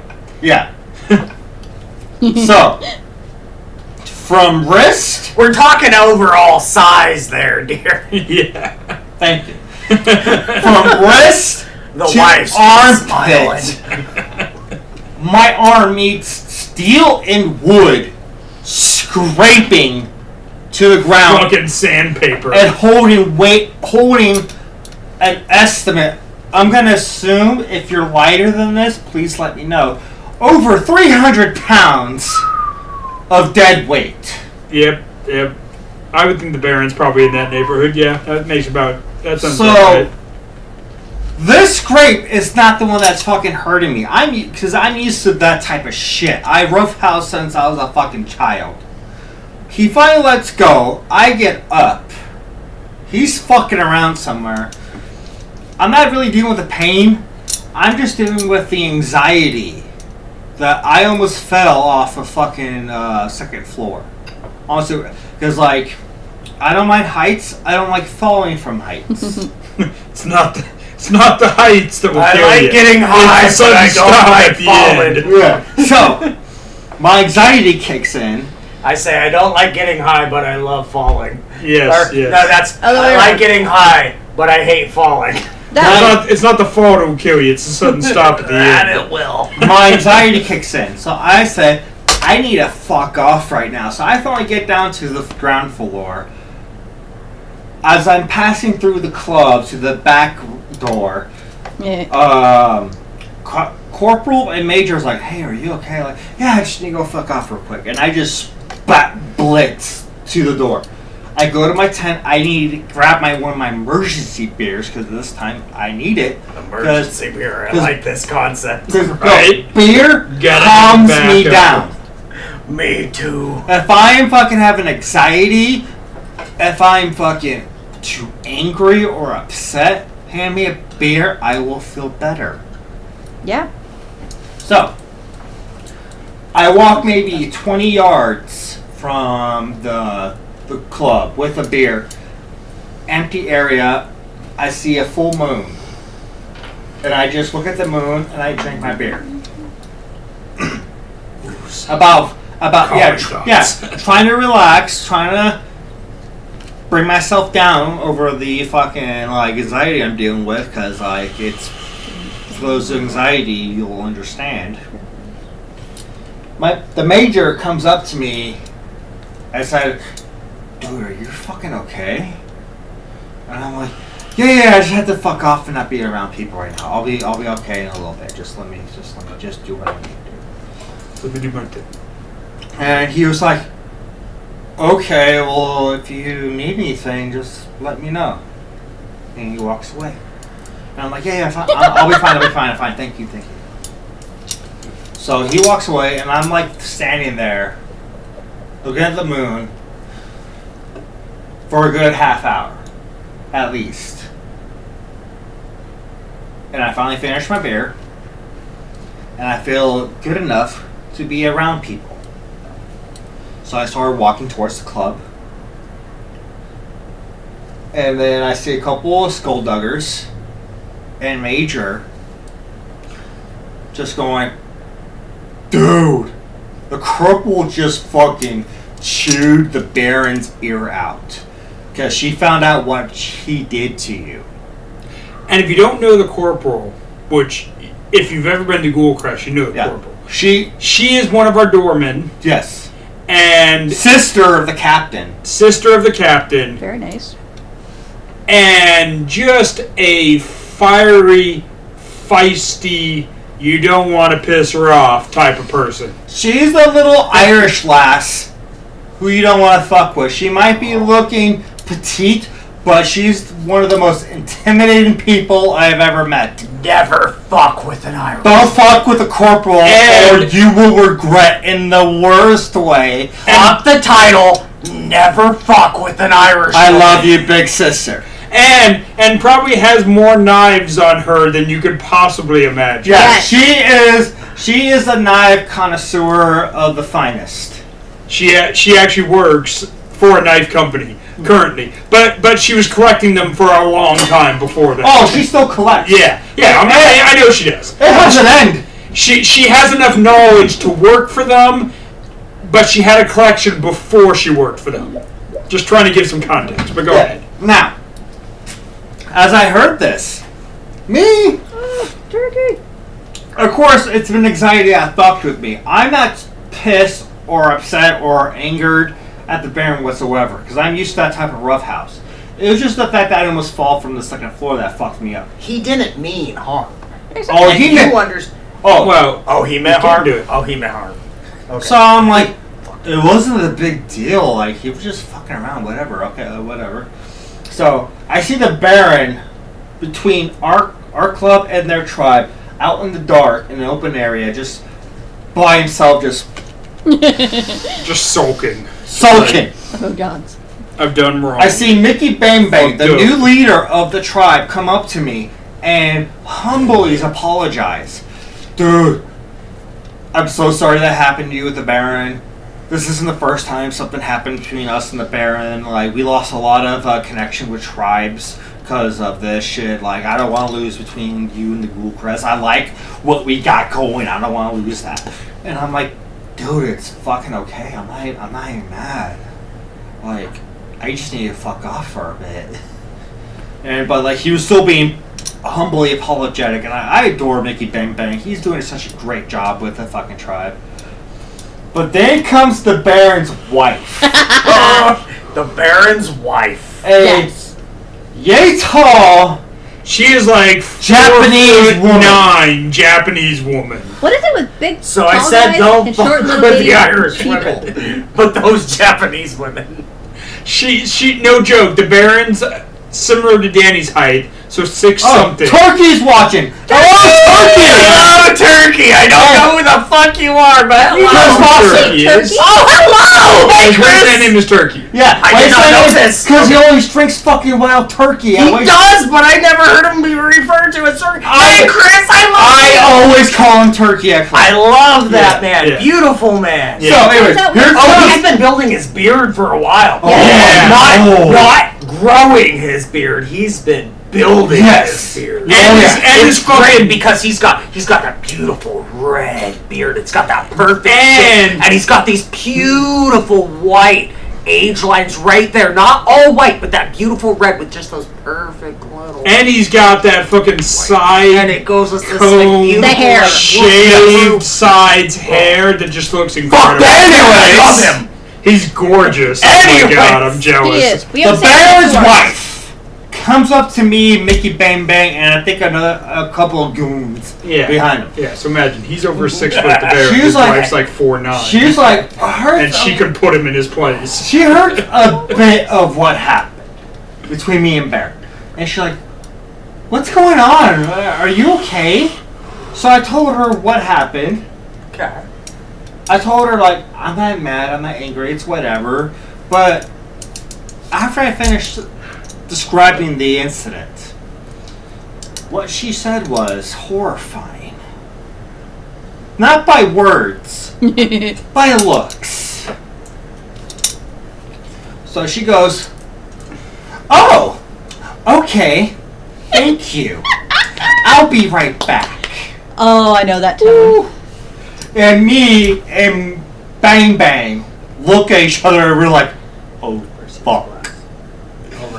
So, we see, her name always escapes me, so if you're watching this, I apologize if I keep not mentioning her name. His wife is Princess something. I'm good with faces, I'm terrible with names. She's got a royal Same. name. She's been part of lore.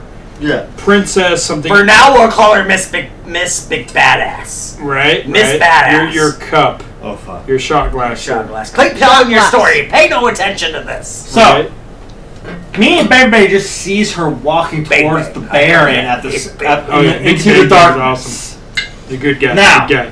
Badass. We don't hear what's going on, but we just hear the yelling of his wife. Yeah, yeah. And we were like, oh, fuck. So, I'm trying to finish up the night. Skulldugger says their good night. Baron doesn't even acknowledge me. He's just looking down as he walks away. I done fucked up. So, Done fucked up. at the end of that, I was like, I should go to bed too. It's late. So I say goodnight to my tribe, and I go to my tent. I go to bed, I wake up the next morning. I wake up hearing Captain and Major working on the club, and I'm like, oh, it's time to go to work. So I get dressed, I get Mind you, I swear the captain and major don't sleep. They just exist in that bar. I swear they don't sleep. So So go ahead. I wake up, I get out of my tent, and I go to them asking, okay, what do you need done? Major's like, dude, the Baron's looking for you. And I'm like, what? This was the guy that fucked up, right? Yeah. Yeah. Yeah. And the I guy was, from the previous yeah, one. I was like, what? And he's like, yeah, he wants to apologize after last night. I'm like, oh, okay, sure. And I look at my arm, I'm like, oh, God! It's still there, though, right? First he had looked I at have it. a First scar he right here. realized. Oh, holy hell. So, like, I think I should go to med tent because I don't want to get this skin infected because it was bleeding. Basically road I- rash across I his lost entire a lot arm. of skin Yeah, yeah. on my right arm. So I go to med tent. They wrap it up like I'm a fucking mummy.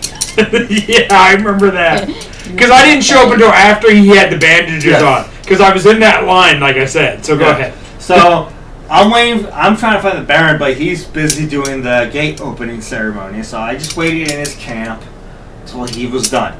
Finally, he was done. He goes to his camp, and I waved at him. Hi. Like, huh?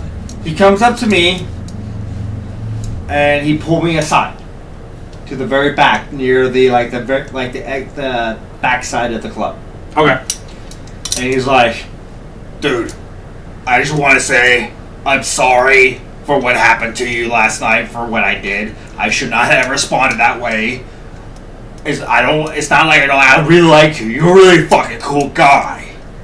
It's just that I lost my temper when you guys were teasing me, and I should not have responded that way, and you were the first one I saw, so I should not have responded that way.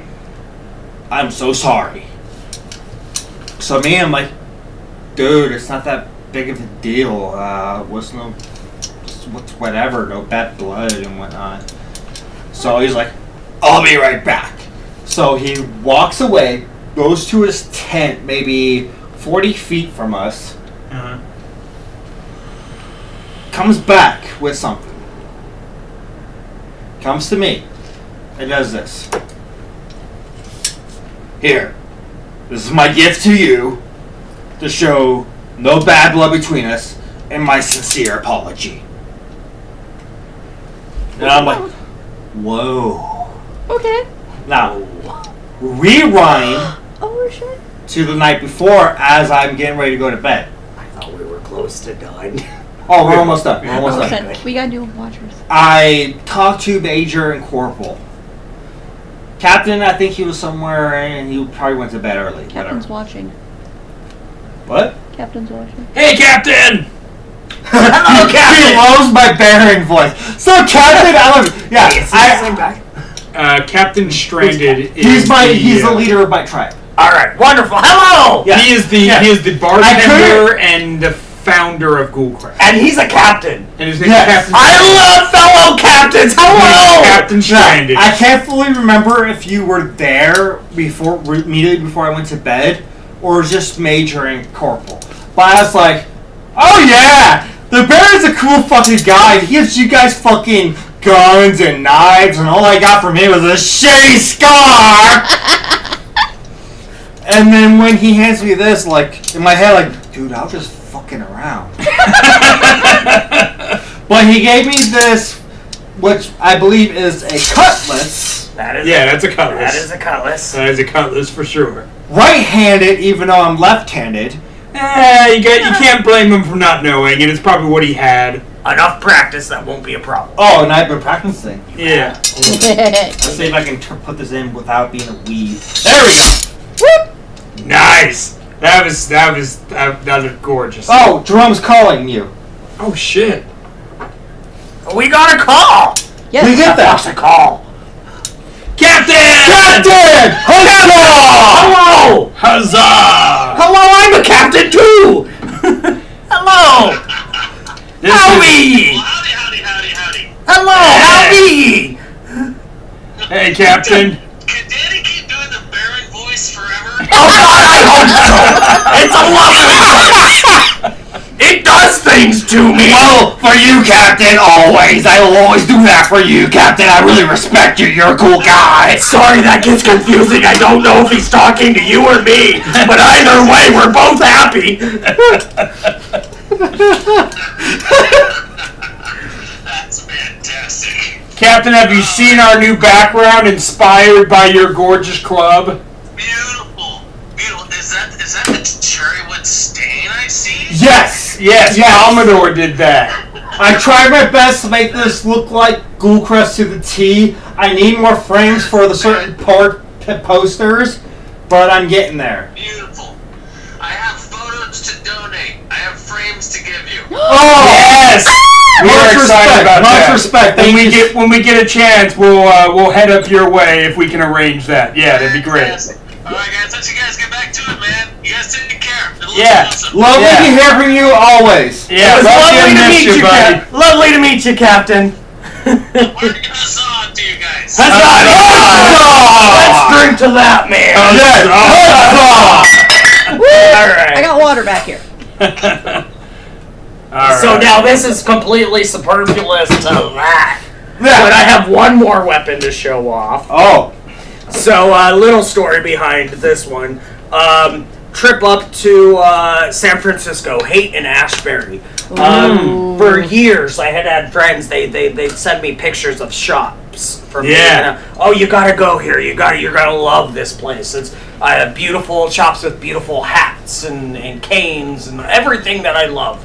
And for anybody who doesn't know, Captain Emery here is a fellow I am a fellow hatter. I am a fellow hatter. And who has a really impressive collection. And him and I have talked hats many a time. We very much do. But we don't make it competition. No. A lot, as I've said before, a lot of hatters, when they meet each other, they get into this competitive, like, oh, look at my hats, I'm better than you, because my hat's better than yours. No, we're like, dude, check this out. And we're like, oh my god, that's beautiful. You have lovely hats. We appreciate each other. There's no competition. Yes, exactly. It's appreciation.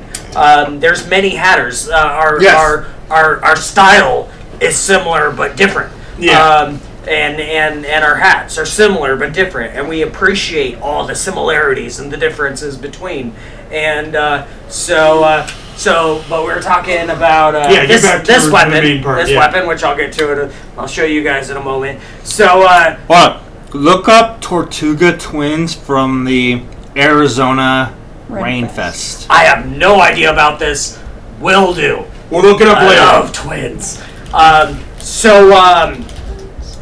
Buddy and me and I, we make a trip up to Haight and Ashbury. That was one of those trips that, again, for years we planned, but life gets in the way. Many people say, oh, you need to go here, and it kept getting pushed off. I actually got into a car accident one time trying to go up there. Oh, God.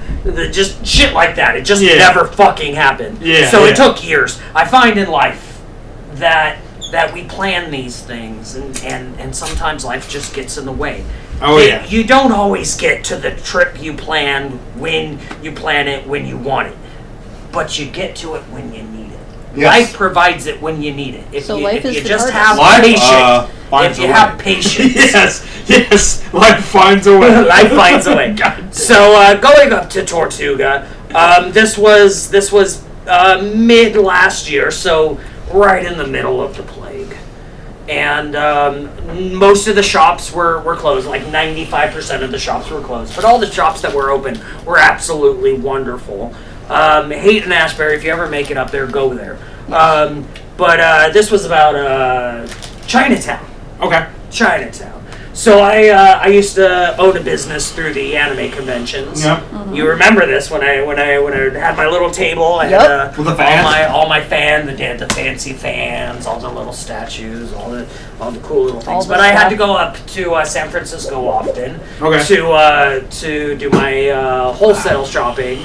And so it often included trips into Chinatown to talk to my wholesalers there. I gotta go take a piss real quick. All right. Yeah. So I would head up to Chinatown quite often and just spend hours and hours there. So much time there. So going up to Haight and Ashbury, after that, we head over to Chinatown. And this is very odd seeing 95% of the shops closed. Yeah, especially Chinatown. It's a full market. Nobody's out there. Yeah, it is usually a street market just full of people if you've never been. If anything reminds you that you're in the middle of the plague, just go to Chinatown, and when there's nobody, it's fucking That's what serious. I'm saying. Yeah, the crowds there and the street market's there. Oh, it's a beautiful place. If you've never been to Chinatown, don't go during a plague. But if you've at least been to the Garment District in LA, it's very similar. That kind of crowd, that kind of street shops, that kind of corner booths. That's what Chinatown is like. And so is Garment District. But go ahead if you're Tell me more about that later. Yeah. So me and me buddy, we head over to Chinatown. Most of the shops are closed. He's looking for a good sword, and we find a nice shop that's open. And so he lays his eyes on a gorgeous blade, and then we decide we're heading to lunch. And as we're walking out, I see a beautiful pistol up on the wall. This beautiful pistol. If it's Up on the gorgeous, wall. like ivory handle. I love it. Beautiful, detailed ivory handle. Yeah. And I tell him, we're gonna get lunch, and I'm gonna think on that thing because I need to replace my pistol. Yes. So, so fast forward right after lunch, I'm like, I'm definitely gonna get that. And, so he says, okay, well, I need to go grab my sword. And he runs down the street, and I'm finishing up my lunch, and he comes back, and he says, Captain, I got your pistol, and I have good news. I have two things of good news. First off, it's cheaper than you thought. He had it on discount. I'm like, I always love a good deal. Right? And he says, second, Captain, you're gonna love it more than you thought. So I'm gonna hand it to these two and see if they can figure out why I love it more than I thought I would. Because ultimately it's a showpiece, but it's a beautiful But thing. No, there's more to that. There's more than that. It's got the muzzle loader. It's got its muzzle loader. Yeah, so it that actually right comes out. there. Nice. Even as a prop piece, Even the as a fact prop that piece. the muzzle loader comes out is really, really nice. Most don't. Yeah, a lot of them just have a muzzle loader just there. But the fact that it's a prop piece and that actually comes out is really cool. It's got a working trigger. It's got a gorgeous ivory handle. Lovely. Really amazing detail. Looks on great the right hilt. on the belt. Oh yeah. So I don't know exactly what you're referring to, but it is a gorgeous pistol nonetheless. Go ahead and take a look at that. Let me see. Beautiful piece. They're never gonna figure it out. Takes a minute. When they give up, I'll show you. Yeah, lovely piece. In the meanwhile, let's drink. Right? Oh shit. What? No.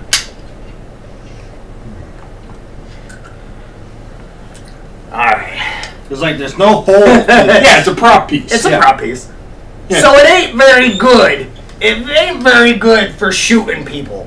That makes that click noise. It does. Yeah, it ain't it's a very working good for trigger. shooting people. Nice. Kind of like my cap gun musket, you know? It's great for stabbing people. Oh! Fucking knife! It's a fucking knife.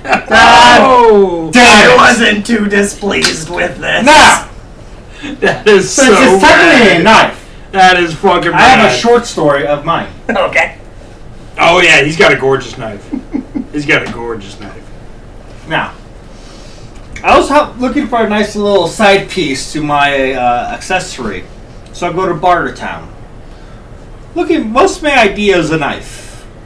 I make sure it's a good knife because we have someone like Corporal who's a knife connoisseur. And if you bring her a terrible knife, she will tell you. Yes, and I don't want that. She will let you know that it's not a good deal. So I want to make it good enough for Corporal. That was my goal. So I find this knife. Worked a hard bargain. I won't say what. But it's mine. Took it to Corporal. Absolutely loved it. And I gave a befitting name to it. Zeus. Oh. Now, And here's why. you have to see.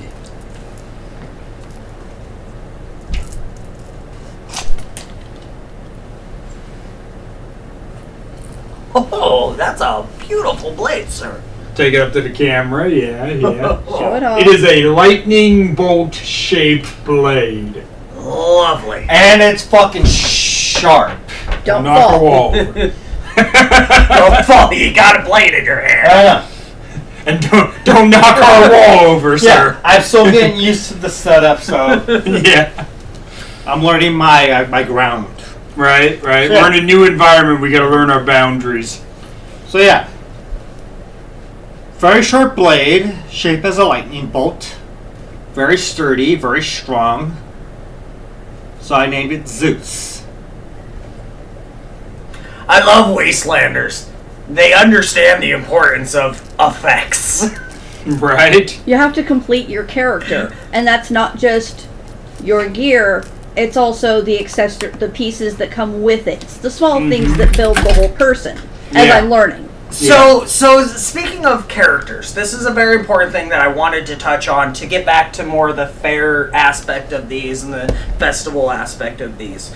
So, characters. There's a gentleman who runs a Tortuga show called Hookah and Hot Tub. Yes, you told me about Yes. this. Yes. So he Down for sits in that. his hot tub and he smokes away on hookah while he tells his experiences at Tortuga and pirate festivals and such. He has guests on his show and what have you, and I've absolutely been enjoying his show. So one of the conversations that they were having was about people who come to Tortuga and reasons why people go to these festivals and characters. And he and a guest of his were talking about how a lot of people go to these festivals to escape their what we call mundane life. Your office job, your retail job, your bullshit family, whatever the fuck it is you're trying to escape. These festivals are very important to people because a lot of people don't have very many opportunities to get out of their regular, everyday, monotonous life. These festivals are important and are planned, and we pour money and time and effort and energy and love into these because it does allow us to break away from those. So, they were speaking about how people will come up with personas. Yes. With characters. Oh yeah, and absolutely. blocks- Wasteland definitely and has a blocks. lot of that for sure. Oh, indeed. And I wanted to kind of add on to that because it's a great escape Yeah. because people can step away from their regular lives and they can be a pirate captain. Yeah. They can be a goddamn wastelander, a Yeah. commodore. Fucking and hobo. They get to choose who the fuck they are. And these characters, they develop over time. They develop their own stories. And you don't have to walk into a festival or convention with this idea of who I am. Sometimes these characters develop themselves. Yes. In some cases, they're not even characters. In my case, I will say that this is not a character. This is an extension of my regular life. Yes. Some people step completely away, and these two gentlemen will tell you that outside of this hat and this jacket, I am still a pirate captain. Yes. Yes. Yep. I am still a goth. Oh yeah. I am Oh, still yeah. a Yaoi-Kan Bishonen. Oh god. I yes. am still all these things that I go to and do, and for me, it's not an alternate character, a different. These are just opportunities to express different parts of my personality Yeah. that otherwise needs to be scaled back, subdued, or don't come out in other aspects of my life, and I can then express them Yeah. more At your and everyday more acutely. job, at everyday life, yeah. Right. Yeah. So sometimes it's a completely different person from who you are. It's a complete escape from who you are. Right. And sometimes it's just an extension of who you are. And there's people who go to these festivals and it means different to so many different people. Yes. And one of the great things is you can step into this festival and you can choose how you experience it. You aren't controlled and determined by the other people at the festival. A lot of people come in and they feel this pressure. Oh. They feel a yeah. pressure Oh yeah. Oh, that yeah. they need to be a thing. Oh yeah. And they will spend time and so much on being this thing that isn't even something that This they big deal. It's a big deal. And I will say to those people, cool, Huh? calm, Huh? chill. It's this concept that I like to call the coolest kid in school. The coolest kid in school.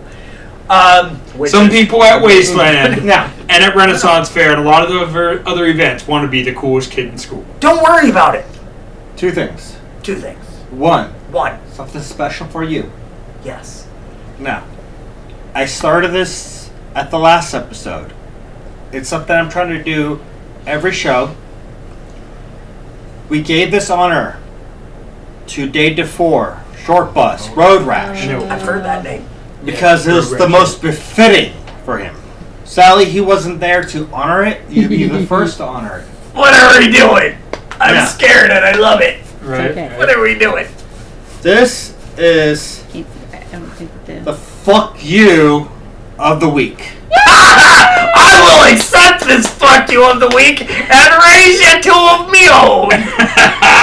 Yes. It's basically a thank you for being a part of our show and sharing us amazing stories of what you've been through, of whatever event or thing you want to learn of Wasteland, etc., Tortuga. So I ain't even got No. started. It's a good thing we're going extra time tonight. Yeah. Yeah. Now, Now explain this. in Wasteland, fuck you is basically a hello or a sign of respect. it's also a I love you. Yeah. I missed you. Yeah. I want to. I'm glad you're here. It's a I'm glad I'm fuck here. you while you're I love giving you. that one-handed hug.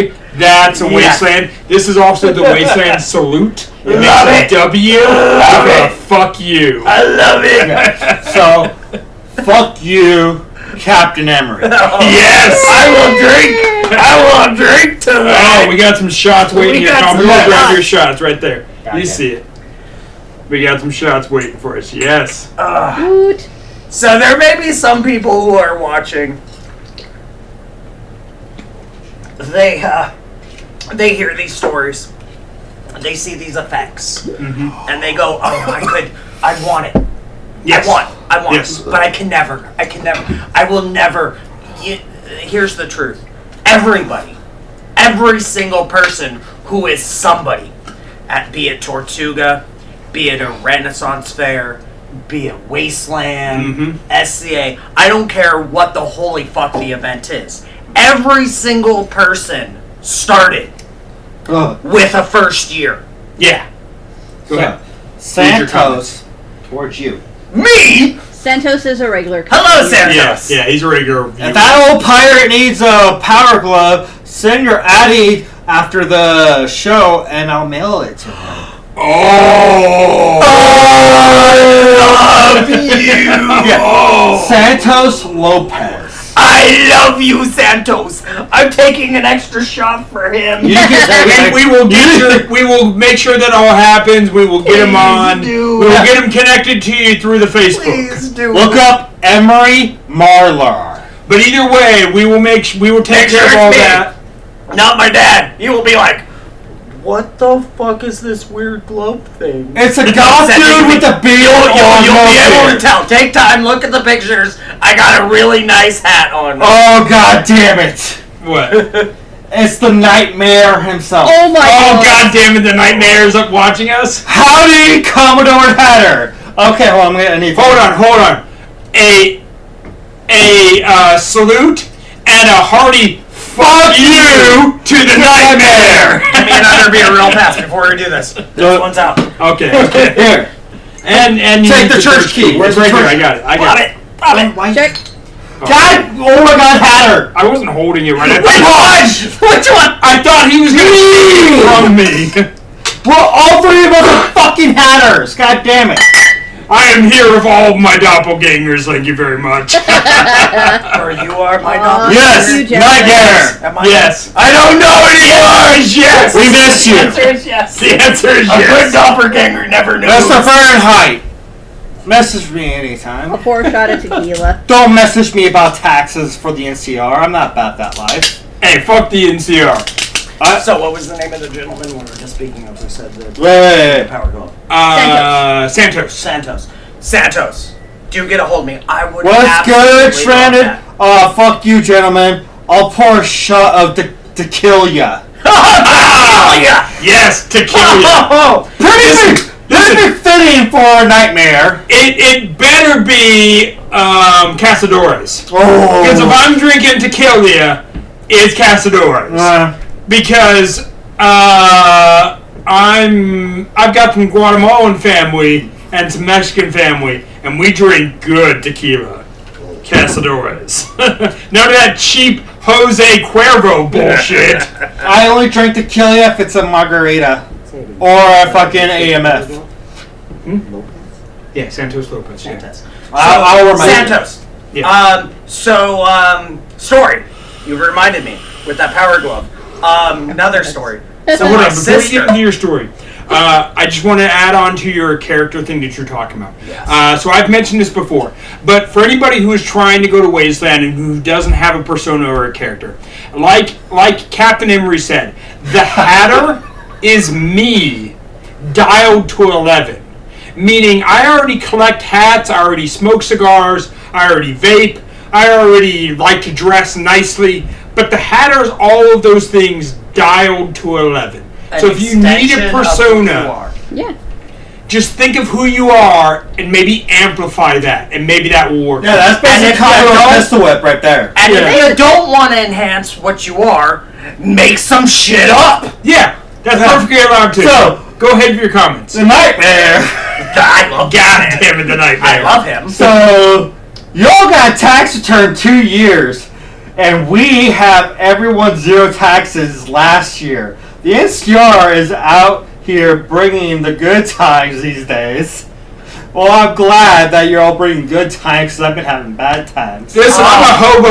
I don't make money. I just And try then- to live. Michael said, goes, wait! Whoa. I heard Fahrenheit died when he blindly walked into A rabid honey badger orgy. a rabbit honey badger orgy. I want to see this movie. I am going to drink. Fahrenheit replies, Okay. Sawbones! Haha! You know how Sawbones how is the people doctor, love is to the talk. head of medical. Yeah. And Sawbones goes, right? And side note, after your story, he was like, so apparently we need to stock up on neck braces and arm wraps for medical this year. Got it. Yes, thank you, Figment, for bringing that part up. God damn it, Sawbones. Touche. Touche, Sawbones. And Fahrenheit, it's always a pleasure for you joining us on this show. I hope you like the new scenery. I built it myself, Goldcrest inspired. made it myself. Listen, Fahrenheit, I don't know how you managed to con your way into being the night mayor again, even after we elected a new mayor. But let me tell you, if anybody else gets to be mayor, and you're still the night mayor, well, bravo, bravo. Well, technically he's still mayor because he killed the previous one that's not. I took down Heist, so in some Well, way... and staff. While Heist was mayor, I took that man down. So, and Ms. Mayor Tag is my sworn enemy. So I've got a beef with the mayors of Wasteland. So as far as him and Hobo Junction goes, he's the unofficial mayor of Wasteland. I am the unofficial mayor of Wasteland Tent City. Yes. I have declared myself Mayor. hobo mayor of Wasteland Tent City. General campaign. Fahrenheit goes, I'll drink to that. I put a simple civil servant. Oh, bullshit! Bullshit, Fahrenheit! I see. Oh, the things you do in Goldcrest, I have to keep zip-locked. Right. We won't blow up your spot, Now, but you're a good guy to party Nightmare. with. Nightmare. Night Mayor. First, Fair. if I get that power glove, all the No, that was Santos. Santos and Nightmare are two people. Yes. Yes. Santos. Nightmare, I love your name. Santos. If I get that power glove, all hats off and thanks to you. Fahrenheit goes, what I do is for the good of the people of the Wasteland. I bet, Mr. Nightmare. I bet, we the people. Yeah, I get it. So Santos, you know this one. So Santos. Oh, I know this one. Nintendo. I love Nintendo. Oh, wait, who doesn't? I was raised on Sega. I too was raised on Sega. Out of all the Nintendo stuff, though, the freaking rocket launcher. Yeah. Oh, I love the fucking Super Nintendo fucking rocket launcher gun. Yeah. The rocket I had launcher and that the power thing, glove. yeah. For all that Sega had, I'm jealous You'll get of a the time rocket traveler. launcher. But so the power glove. Yeah, we you'll get a all time laugh. traveler, says Santos. I'm gonna cry if that arrives and I see that and it happens. I will cry. And Michael goes, I'm just honored to be in the presence of these Wasteland legends. I'm not a legend. You your will own be a mind, legend. maybe. You will be a legend. No. I don't. So We are a company of 10 people. Listen. I try to stay humble, but Don't Heather know is his pretty ego. well known. Yeah. That is accurate. Didn't need it. Once we add an extra 0 to that view, maybe I'll be a legend. oh god, these guys have egos. Well, as a DJ. Oh God! Fuck you. Fuck you. We're not talking about your DJ right now. So, was a reference to Santos. I was saying thank you. If I open a box and there's a goddamn fucking Power Glove in it, I'm going to fucking cry. I've only seen the one in person in my entire life. Now, I was talking about Sega. You know this one. Always. So, growing up, I was actually raised on Sega. Yeah. My cousin had the Nintendo, so we would go over to his house, we played the Nintendo, but at home it was the Sega Genesis. And so my sister, the other month, she messages me, and she says, so, do you want the Sega that we grew up with as kids? Oh my god. Like, the one we had as kids? I wish I had. I remember this. You've seen it. I've seen it. I wish I Yes. had my original. Yes, I did. Nintendo. I My brother thought that- I thought Josh it was has it. I, Go ahead. I knew they had the old Atari. Yeah. And my parents, I think they still have that one. I don't think my sister's got all of that yet. But my sister, the Atari was great in the sense of bragging rights. Oh, yeah. Atari. But No, I love the but Atari, don't get me wrong. The Yes. Sega was the one that I was raised on. Yeah. And when my sister messaged me and was like, I stole it from Dad. When I was helping him clean up, I found it and I said, no, I'm fucking taking this. So my sister fucking took it and she hid it in her closet for the last several years. Nice. Okay. I had no fucking clue. Yeah. So I'm over at work and she's like, hey, you want the old Sega? Like, not just a Sega, but literally the one we grew up with and Yeah. played. Yeah. No, I get you. I'm like, that thing fucking exists. So, Santos. Santos, I love you. don't worry, Pirate. I'll make sure Dumbledore and the Boy Scouts get big God egos. damn it. Because, yeah, that's like the fucking outfit. Any fodder to use against these babes. Hey, I will gladly admit that I was a fucking Eagle Scout, okay? I am proud of that. It helped me to survive in the fucking apocalypse. And it wasn't really a Boy Scout. He was mostly car salesman. Yeah. But Used to be a salesman. as to his joke, I genuinely am an Eagle He can Scout. legit. I'm a little aware. Yeah. Where? I was in Boy Scouts and I went all the way up to Eagle And then Scout. So yeah.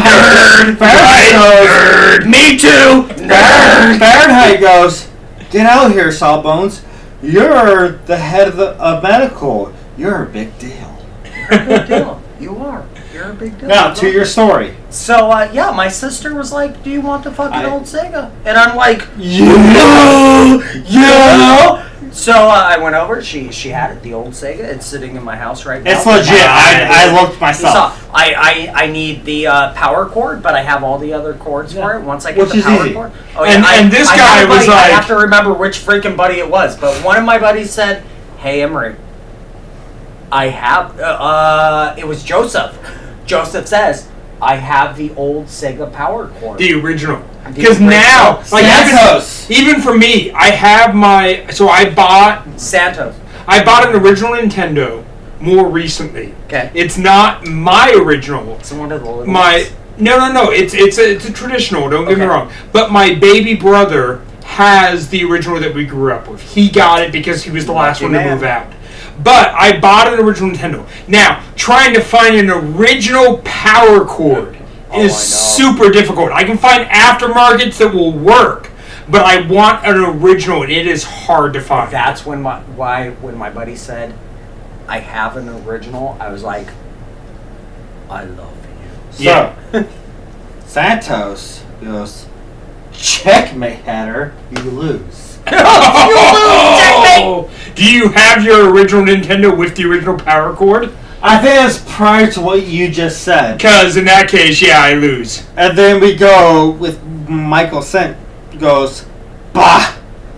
I'm just a chubby guy in a fancy black t-shirt. You're the famous one, Fahrenheit. Yeah, I will also admit this. Like, compared me to him, Fahrenheit's way more popular than we are. That's one of the funny things I see about fairs is people. There's different types of people. Some people, they have these egos and they know it. Yeah. And they know they're a big deal. And there's The other Baron. people who there are so many people. Well, as a skulldugger! Well, not anymore, but as the leader of the Skullduggers. Oh. Look, you've seen this a million times. Oh, Right? yeah, You yeah, see yeah. that person who they are one of the biggest deals. Yeah. They are Yeah. a fucking name. Oh, And they trust earned every fucking minute. And they're like, oh, I'm nothing. I know. And I know I'm pretty nothing." sure for Tortuga, compared to Wasteland, there are politics. There is. And I'll remind you though so far at this point in my life, after many years of different types of fairs and festivals, And how what many have you, years is Tortuga now for you? Tortuga has only been 1 year. 1 Okay. year. It's a newer thing. Time traveler. But already, Um, you're already fitting in because you're a goddamn Oh, time traveler. You've been popular since Now- before you arrived. the Yes. the fair scene is nothing unusual to me. The anime, so many anime conventions And Renaissance festivals, fairs, yes. fairs, and Yeah, such. And I've been to many different pirate festivals. My first Tortuga so far is only one, but I will say that it hit like a fucking asteroid. Boom. And there's a billion stories to that fucking first year. Nah. So many beautiful people, so many wonderful people. Oh yeah, always. So I want to touch a little bit more on that first year and the experiences. Go ahead. Because a lot of people they worry about the idea of going to something new. Because this is a Being different accepted. playground compared to Wasteland. Oh, yeah, indeed. yeah. Indeed. It's They not like fucking Burning Man where you're still in the fucking desert. Not at all. That's one thing that absolutely intrigues me still to this day. That I absolutely love about all these different fairs and festivals and conventions is that every single one of them is unique in and of themselves, but also has these very interweaved similarities to them. Oh, yeah, absolutely. There's a quick question. Yeah, from Fahrenheit. You were a big deal when I wandered in and out of the dust. I just talk more. Yes, I'm not that big talking with new people. I'm very shy and quiet towards new people. But when you're in Ghoulcrest, I'm a loud motherfucker. And I'm pretty sure Captain and Corporal Major can attest to this. Fair Especially enough. when there's alcohol involved. Yeah, Mr. Yeah. Fahrenheit. Fair The enough. Nightmare. Yeah, The Nightmare. So, as I a love that nightmare, too. But as but a- also nightmare. But as an ambassador to the NCR, Nightmare, who left me fucking stranded on top of their fucking truck when I'm trying to make a deal with you. Oh. Because, the Texans got our people. Oh, fuck the Texans. Fucking Texans. Sir, Texan. I don't know who the fuck the Texan. you let a Fuck person you. cut in line, and yes, we settled that deal, but shame on you for letting someone cut on The line. Texans went to war with NCR. Yeah. I'll They go started that far. Yeah. But aside hard shit, me and Fahrenheit, we're fucking cool. I got mad respect for him. Every time he's in Ghoulcrest, I give a fucking big toast to him every time I get my eyes on him because he's a fucking cool person and he's great to social with. Oh, he's a hell of a guy to party with. I would say this. I like in general giving anybody who's deeply involved with Wasteland a lot of shit. Because I've been around Wasteland for a fucking decade now. And I have been slowly building who the Hatter is and what I represent and who I'm connected with for that entire time.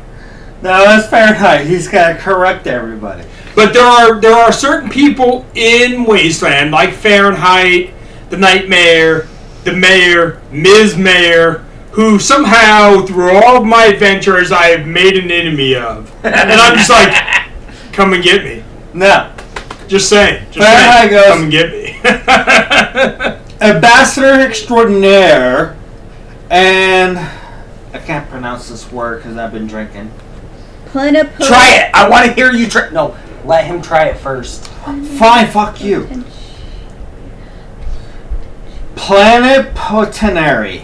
I think he did good. Correct this man. What did he do? Plenipotentiary, I think. Planet potential. Plenipotentiary. Did we get it right?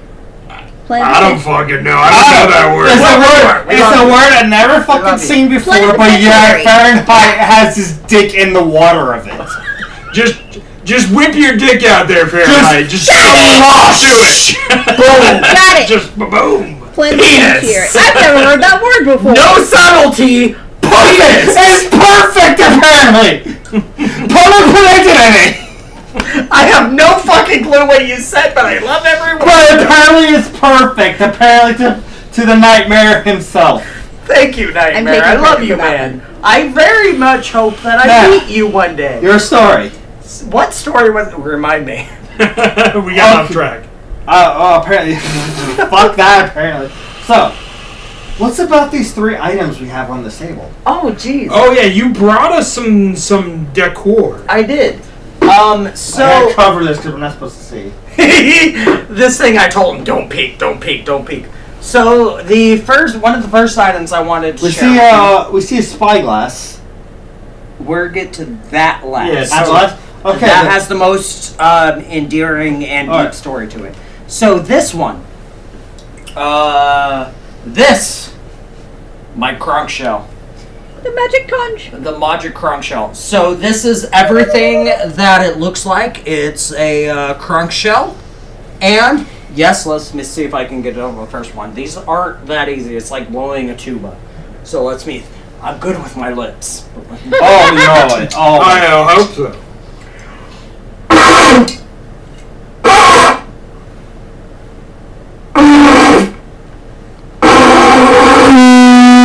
There we go. Yes. Oh, I hope the neighbors heard that upstairs. Right. Before. And the dogs. Yeah. Yeah. Yeah. Now, Let's keep it to him. all of that thought. Nightmare. We'll have a drink next Wasteland. Just find me. Dude, I know you're everywhere, but at the end of the night, I know your ass is going to be in fucking Ghoulcrest, so we'll have our drink there. That seems Yes. to be a trend of a lot of people who watch. They're randomly, like, just throughout the entire thing, and at Yeah. the end of the night, they should end up in Ghoulcrest. Because that's how I it got a goes. story about that. Yeah. I got a story about that. Go ahead. I'll go with I'm pretty sure this is the gist of your story, but like, at the end of every fucking person's night, whether you're fucking Skullduggers, part of the NCR, Last Chance Casino, fucking Bikini Atoll, by the end of the night, you're gonna come to fucking Ghoulcrest. Yes. So continuing on that story, as Wasteland does, there is a meme war every year just prior to Wasteland. And one of the themes of Wasteland Meme War 2019 was who throws the biggest party and the best party and the greatest party that everybody wants to show up to. So everybody's waving their party dick around. Yeah, some people say Wasted Saints, but we all know who the real winner is. So you got people chiming in, hey, I'm from Wasted Saints, you all show up at my party. Hey, I'm from the Skullduggers, you all show up at my party. Hey, I'm from the fucking, what is the DXC's lounge? Oh, the Forlorn Hope. I'm from Forlorn Hope, we throw the greatest party, and it's all these fucking ego puffing. The Den. We throw the best parties. We are the best people. And I'm like, please, motherfucker, when you get tired of your party and tired of being the center of attention, where do you go to relax and hang out and have a good time? You come to Ghoulcrest because we throw the best party, and fuck you and fuck your party. We are a lounge and we are relaxed. And if you want to have a casual good time, you come to Ghoulcrest and you smoke a cigar and you forget about being the center of attention because this is our party and you are just a guest in it. So Ghoulcrest, I will say right now, you want to throw a party. Too sweet me on the top. Yeah. You want to throw a party. You come to Ghoulcrest. You will only be a guest at our party.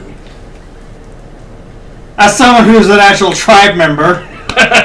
As someone who is staff and cigar czar. Well, as a moderator.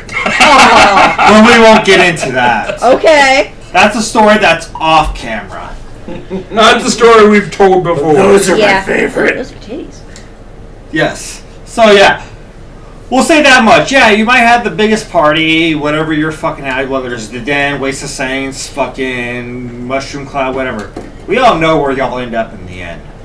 Every fucking big tribe member, every fucking leader, every fucking everybody, by the end of the night, when they're fucking exhausted from their own bullshit and their own ego, they end up at our club. And since we're speaking on things that ultimately come down to goddamn ego, so story first year Tortuga. So it's been a beautiful weekend. Saturday night through so far going up, we've heard about all the fabulous parties, all the wonderful things, all the different people. I gotta pee. Now, Friday and Saturday night were very much spent on a let's see how much people actually come up to the expectations that they've been putting up for the last couple days. Mm-hmm. How do their parties compare to all their boistering? And I will say that first year, my first mate and I, we rolled into Tortuga with absolutely no expectations. We were told it was going to be a wonderful convention. Through all the events that I've been through in my life, some have met that expectation, some have completely failed on those expectations. So when we roll up, we hear about how awesome all these parties are going to be, how great everybody is, and so we definitely have expectations coming up through here. But we came with zero expectations. Yeah. And that's one thing I'll say. No matter all the stories, all the boistering, all the personal bullshit that you hear, whenever you go to a new event, I say go with absolutely zero expectations. Mm-hmm. If you go with zero expectations, it'll always be better than what you expected because you came expecting nothing. So, rolling into Tortuga that first year, that first night, that before anything's ever even started, we roll up into Tortuga with my friend Zeke, his boyfriend Mike. Yeah, great with people. all these stories of all the shit that they've done and people that they met and who's who of the whatever. But we're out in the Badlands. We're not. For Wastelanders, that would be Tent City. Tent City, Badlands, whatever it is. Yeah. Most conventions, most festivals have that. General camping. All those people who went through the years, they spend the money, they have the stories, they have the experience, and then there's the other people. Yeah. I'm one of those. I will always be the other people. I will always be in Tent City as a goddamn hobo. I feel you. So there's a thing at Tortuga. Now there's games that are played, there's war games, there's what have you. Everybody boisters who they are. But when it comes down to it, we joke, me first mate and myself, we joke around about all the people who have been here for years, all the people up on the hill that aren't in the Badlands. There's the Badlands and then there's the others. Yeah. The big ones. To them, we're the others. We're the ones over in the Badlands, the first timers, the few years, the people who don't want to be part of big ships and what have you. And I'm like, no, you be who the fuck you want to be. My ship is and always will be in the Badlands. To us, we joke. We say those ships up on the hill, they're not pirates anymore. They're aristocrats. They care about the rules. Yes. They care about who the queen and king are, blah, blah. We're fucking pirates. Who the fuck do I care who the king is? Who do I care about your fucking pirate, who your politics are? I'm in the fucking Badlands. And we will reunite the Badlands. And we will throw a party. So when you go into these places, you were talking about all the different parties. All these clubs, all these groups, Tribes. all these tribes. We throw the biggest party. You need to come to us. You need to. You know what? Be yourself. Don't worry about throwing the biggest party, the baddest thing, the bestest thing.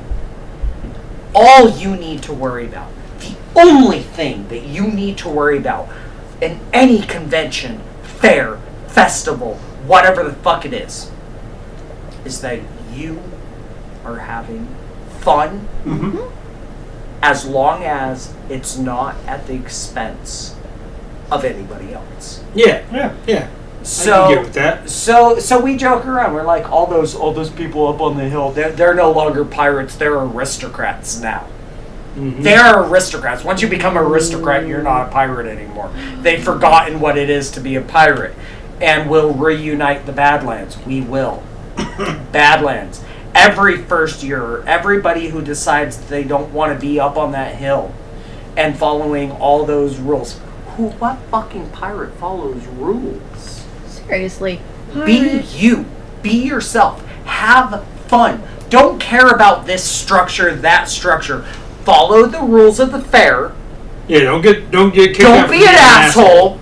Be a dick. Be a dick. That needs to be a Don't sticker. be an asshole. Have fun. Don't let anybody tell you how to wasteland. Don't let anybody tell you how to party. You be the wastelander, the partier, the pirate, the yaoi con goer, the anime con, The steampunk. the steampunk, whatever the fuck it is. You go there, you be you, you have fun, you do your thing. As long as it's in the rules, keep yourself safe, keep yourself consensual. Yeah. Don't fuck up other people's time, but be you.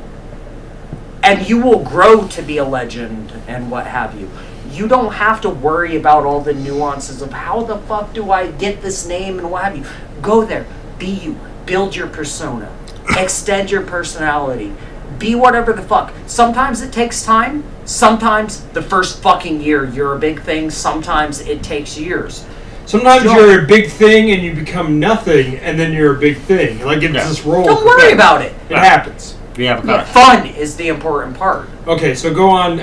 Commodore wants to give some comments. Go ahead. We got one from Renrat on YouTube.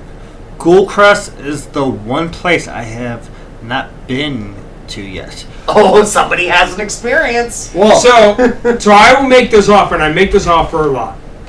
If you've never been to Ghoulcrest, a lot of us Ghoulcrest members, I'm member and staff, and the reason I say I am member and staff, because I have earned my membership year over year through doing the hunting game, through being a bounty hunter. So I take pride in the fact that I've earned it, and I am on staff. So they are different things. Anyway, what I'm getting to is, if you've never been to Ghoulcrest and you would like an experience, a lot of us members get a +1. And if you come and find me and you have never been, and I have a +1 for that evening. Now, mind you, don't fuck it up. Don't be a shithead. Don't be an asshole. Yeah. But I will add you as my +1 and get you into that club. And if you fuck it up, you will never be allowed again. yeah. But if you want to experience Ghoulcrest, I am always willing to use my +1 to help you out. Now, But if you're a dickhead, well, then you can fuck off. the two things I want to get this through before we have to call the night Yes. is two things from you. We have 35 minutes, 36 minutes. Yes. So, I want to get these out of the way, make sure we get it care of. You brought two other things. The spyglass. Spyglass, where did I put my spyglass? I don't know, it was right here, you grab it. It's right here. Right. Okay, so the first story, spyglass. Every fucking pirate captain should have his goddamn spyglass. Right?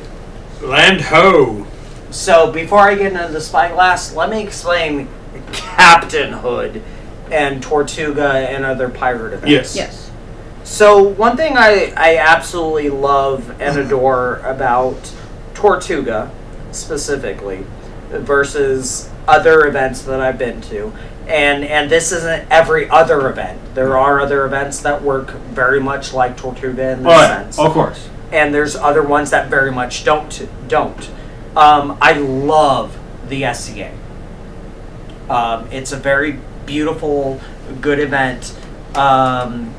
It's a very good organization. Mm-hmm. They have a very strict hierarchy. Yeah, ranking system. You do not walk into SCA and say, I'm a this rank, this title. Yes. You come in as nothing, and you work your way up. Tortuga is a different matter. You can walk into Tortuga, Yeah. and they do have a ranking. There is a queen, a king, and other rankings and such. Most of them hold, on top of those titles, they hold staff titles and what have you. But the beauty about certain events and conventions, Tortuga being one of the ones that I very much love on this, is you can walk in and you can say, I'm a captain. Nobody says, oh, no, you're not. You didn't do this or that. And nobody blah, blah, blah, or whatever the fuck their official bullshit is. Yeah. Mm-hmm. That's one thing I absolutely love about it. And it sounds like Wasteland is very similar in the such of, you get to pick your persona.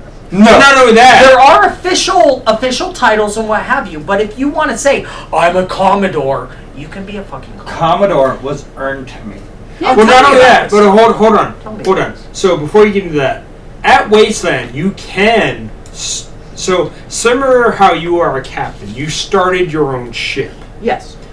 Because I'm gonna put this out there. You don't want to serve under anybody. You want to be in control, I do. and that's fine. That's perfectly acceptable. So what I'm saying is that Wasteland, you can start your own tribe, and even if it's a tribe of 1 or a tribe of 3 or a tribe of 15 or 50 or 1,000, you can start your own tribe. Now, what I'm getting at is, myself, Hatter, I am the founder and the head of Hobo Junction. And when I walk into Wasteland Weekend, and when I walk into the big city, Wasteland, what is it called? It's the, anyway, when I walk into Wasteland City, and I tell people that I'm the head of a tribe, that immediately gets like, oh, you're somebody. Yeah. You're somebody important. Yeah. So you can be the head of a tribe or the tribe of 1, even as your first year. I started Hobo Junction in 2013. It was my 3rd year at Wasteland, but still, it was very much I'm starting this thing and we're going to grow. And Hobo Junction went from 3 people to now we're as big as 25. And so you can grow something out of nothing, and you can start off as a nobody and earn your way up. I have done all of that. I have done all of that work. I have been nobody. I've earned my way to the name I have, and I will still tell you to this day that I am a D-list celebrity. If you know me, you know me, but sometimes people don't know me, and sometimes I'm nothing. And I'm okay with who I am, you know? I am a tribe leader. I am a staff member of Ghoulcrest. I'm a bounty hunter. Like, all those things, those are all names that have come to me through lore and storyline and years of experience. My point is that at Wasteland, if you want to be something, just declare yourself something. But at the same time, have the boldness and the confidence to be like, hi, I'm the leader of such and such. Yeah. I'm this person. Yeah.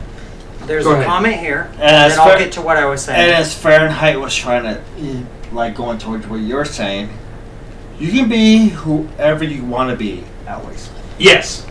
Indeed, and that's what I was getting to, is the way I became a pirate captain wasn't through this idea of, oh, I have to do XYZ, beat this person in combat, or I have to be here X amount of years in order to have this title to be here.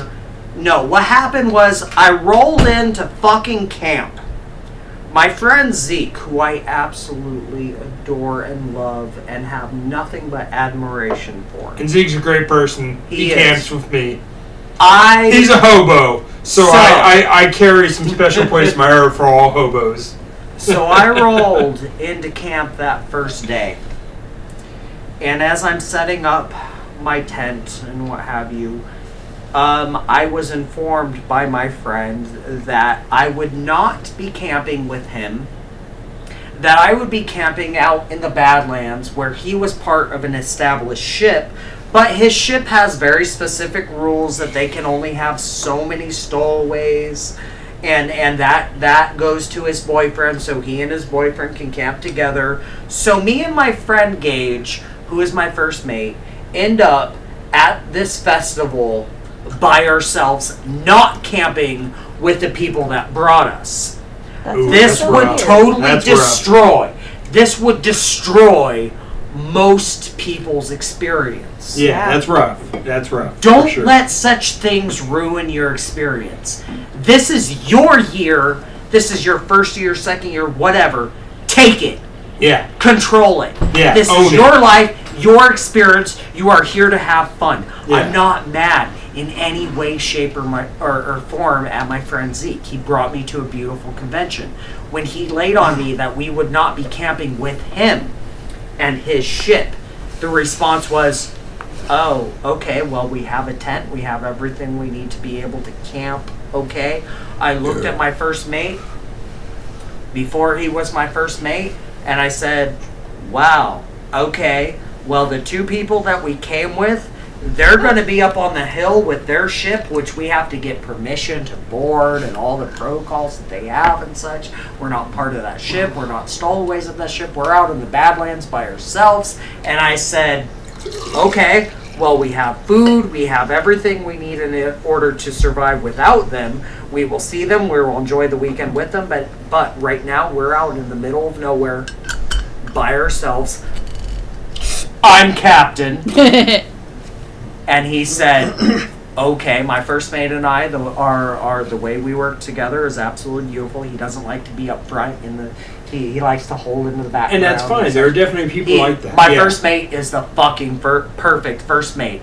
I have the ego. I want to be bold in the front, like, hey, I'm representing my ship and what we are. He's like I'm going to sit back and watch who our potential enemies are. I'll report back to you at the end of the night. You got to watch that guy. You got to watch that guy. Captain, have a great night. Yeah. And I got your back.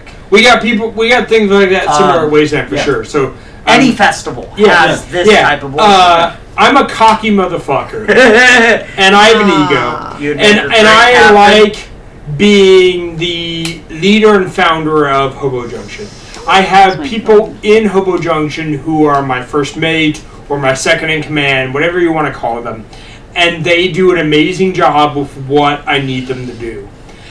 I'm an egotistic motherfucker. I like being the center of attention. I like being loud and boisterous. And if you don't know who I am, trust me, you'll fucking learn by the end of the night. So that's my point.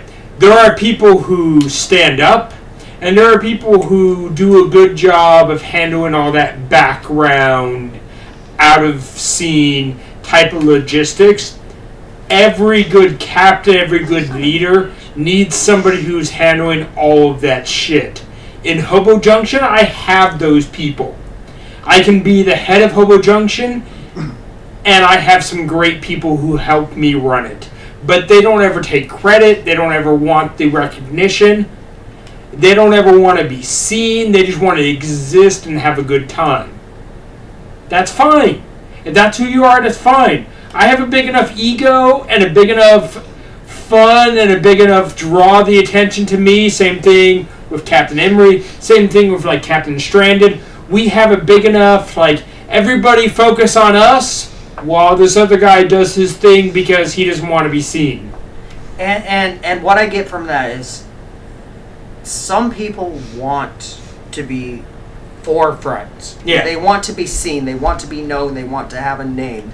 And that's okay. They will build their name. Sometimes it's immediate, sometimes they have a strong personality, a story, effects and what have you that from year one. They come in and they are somebody. And some people take time to build whoever they are. And some people want to sit back. They don't want to be that big name and such. They just want to watch. They want to enjoy. They don't want to be tied down by a title. And that's okay. The point is to enjoy the festival in the manner in which you love and enjoy. You don't have to be the biggest name, throw the biggest party, be the best and with the most stories. You can be a facilitator. You can be. Or you could be absolutely no name and such. And that's okay. As long as you're having fun and enjoying. Commodore, you're losing your shit. Say something. Commodore, right? While y'all talking about your big egos, the camera's right there. Hi!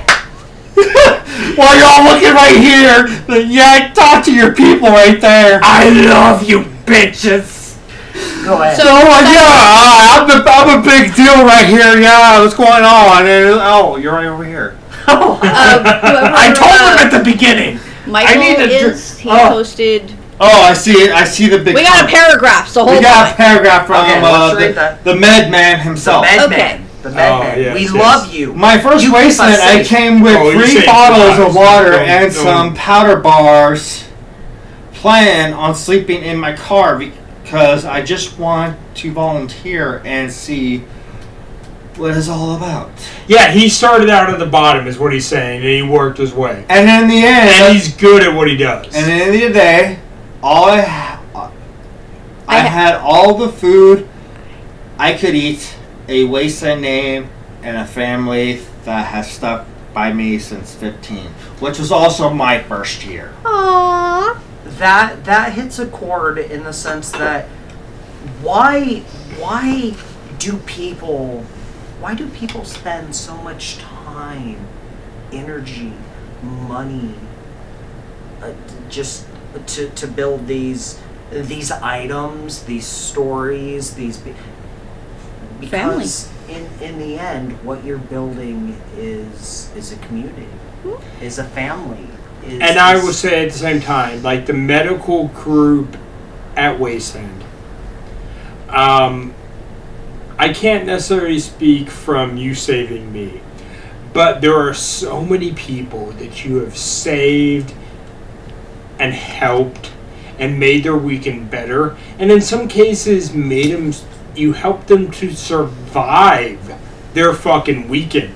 Because I can't say I have any stories, but I can guarantee you have stories of people that were close to that point where they could have been in some serious medical trouble, or they had to be evacuated, or they had to go home, or even they just been having a bad time. But because of your help with your expertise as a medical personnel, you saved them, you made their week better, you literally probably in some cases saved their lives. You matter, and in many ways you fade into the background, but you make what we do possible, and that you keep us all alive. And we don't always realize it, but the hardest weekend we ever had was the weekend where you saved our lives. Yes. As an example, and this isn't necessary to tote my own expertise because I am not a medical professional, but there is a gentleman who goes to Wasteland who goes by Teal. Teal Scott is a longtime Wastelander who is a photographer, an amazing photographer. So the point I'm making is that Teal Scott, the first time I met him, it is because he had a seizure in the middle of Wasteland. Oh. And I immediately rushed to his side and tried to do what I can. Now, mind you, I'm not a medical professional, but I do have some basic understanding of first aid because of being a Boy Scout and a bunch of other stuff. So I did what I could. But what the point I'm making is that the most important thing that I did was get a hold of actual medical professionals at Wasteland, my buddy Doc being one of them, that responded to him and helped him. Now, Teal as a person is incredibly generous and humble, and he always remembers the fact that I responded to him. And I'm like, dude, I didn't know shit. All I did was respond and called medical.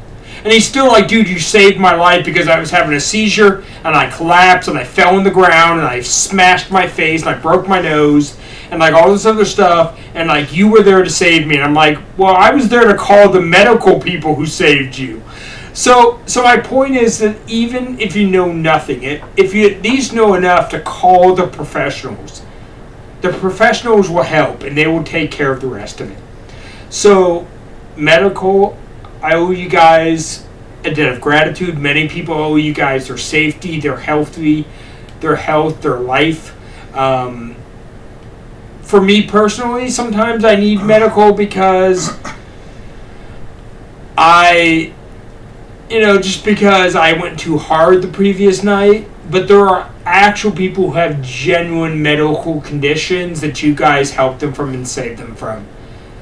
And you guys do so much more than any of the rest of us. And we need you, and we appreciate the fact that you're there.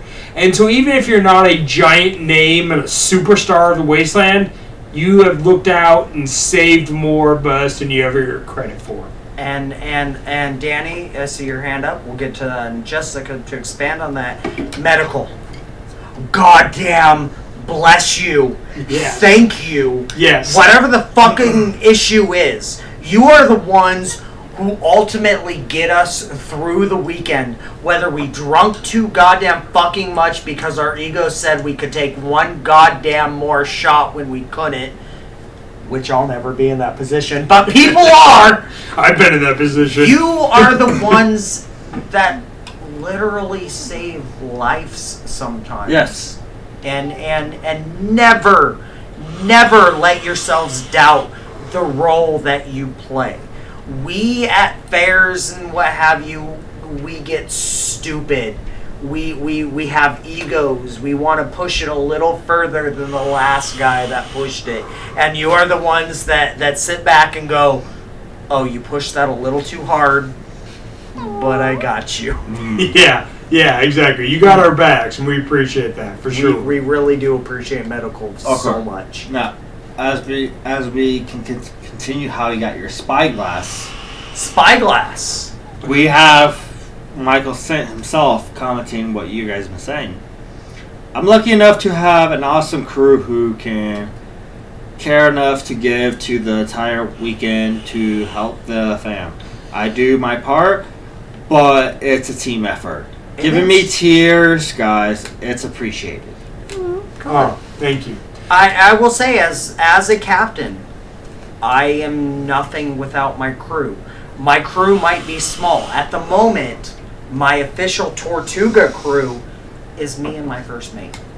But I'll say something about Tortuga and a lot of these events. Yeah. Is when I rolled into Tortuga, it was literally, the guy that we came with, we're not even camping with, we're stuck out in the middle of nowhere. And that would ruin the fuck out of most people's conventions what have you.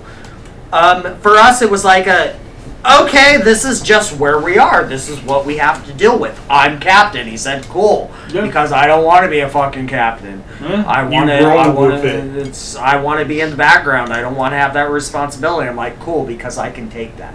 My crew, over time, will grow to be more. I have many friends in my mundane life who are part of my crew.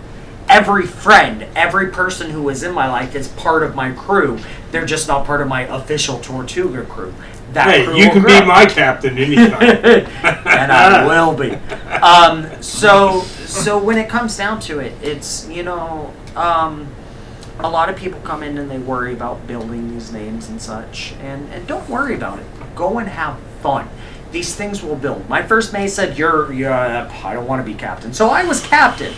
And I went in and I introduced myself as that. I'm a fucking captain. Yeah, we're out in the Badlands. It's just me and my me and my first mate. And the great thing about Tortuga, and I see it a lot when you talk about Wasteland and such, it seems to be a very similar vein, is where people don't step in and say, "Oh, you're a captain?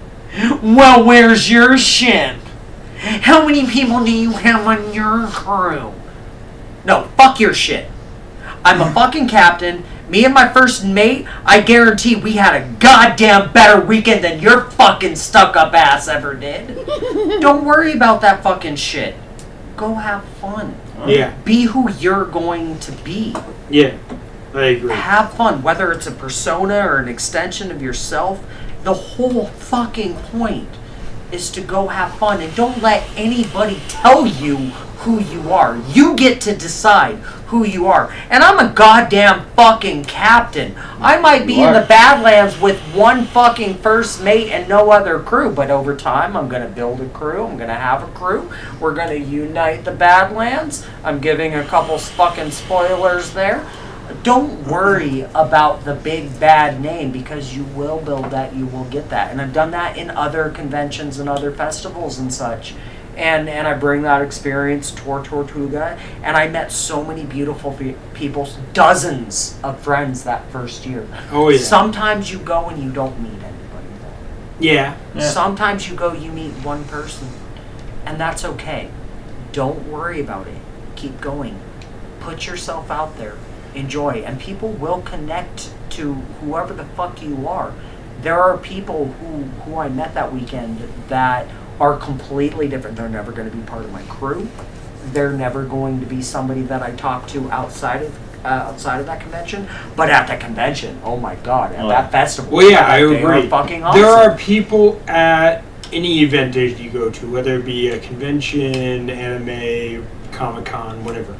There are always people that deal with extreme anxiety, and they deal with being in the spotlight, and they can't deal with that, and that's okay. The point I'm making is that even somebody who has a hard time connecting with people outside of the normal circle, the point is that you will make little connections here and there over time, and you can grow who you are. And if you want to exist in the background, you can always exist in the background. That's fine. That's who you are. If you want to build your name from the background to the biggest, baddest motherfucker out there, it's possible. I have fucking done it.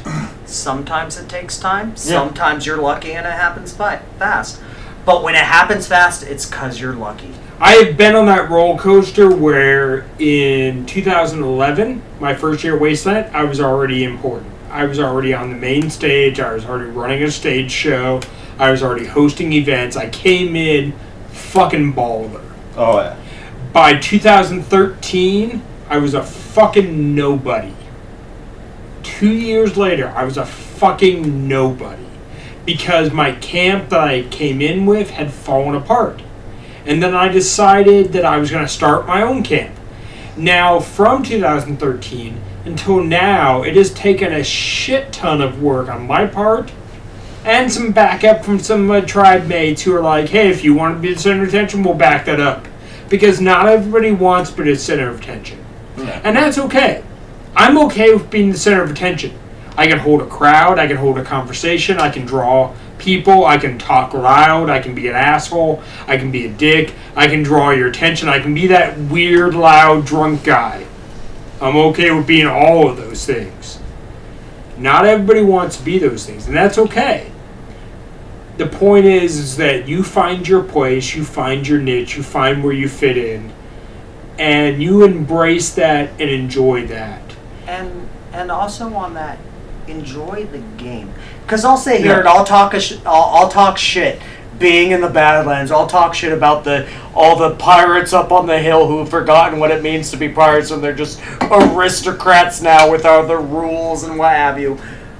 We're all fucking pirates. We have a game. We have fun. They say, oh, all those low lives down in the Badlands, and we say, all those fucking hidey-tidy pirates up on the top. Yes. It's a game. It's fun. And fucking enjoy it. Find your spot. Enjoy it. no matter who you are, no matter what you believe, no matter how you want to play a game, it's a game and you do have your spot. Of course. And now, we need to try to wrap up that story. Spyglass. And then get this story up and going so we can close the night. Okay, good point. Spyglass. So every good captain has their spyglass. If you notice this particular spyglass, it has its scars on it. Rusticization. That's because this spyglass went directly through that fire. Oh. This is one of the few items that survived. I was very happy when this was returned to me. I was very It's like Lemony Snickets. devastated by the condition in which it was in. This was a very pristine, beautiful spyglass when I first got it. It has its titles, everything there as to what it is. Beautiful. Nice. Beautiful spyglass. Extends very clean. It very much does. Yeah. So this went directly through the fire. I had one other spyglass before this one, or during this one. My first mate and I we're out at camp, and it was early morning. I walk out of my tent. My first mate is nowhere to be seen. He's not asleep in his tent. So I'm like, I need my first mate. I walk out to the cross section closest to my encampment. Yeah. And I'm being loud and boisterous and obnoxious about it. It's like 9 o'clock in the morning, and I'm like, "Where's me first mate? Me first mate, he's missing. I need to find me first mate." And I reach in my pocket and I pull out my miniature spyglass, which is about this big. Nice. Fully functional, extends and everything. It's about that big and it extends about to that big. So I walk out right in them and where the fuck's me first man? And I pull out this little tiny spyglass and I'm looking around and everybody's busting up. And unfortunately I lost that one, but I still have this one. This one I had for several years as sad as a decoration up. I go to the Renaissance Fair and sit on my belts and such and what have you. And it's a very gorgeous spyglass.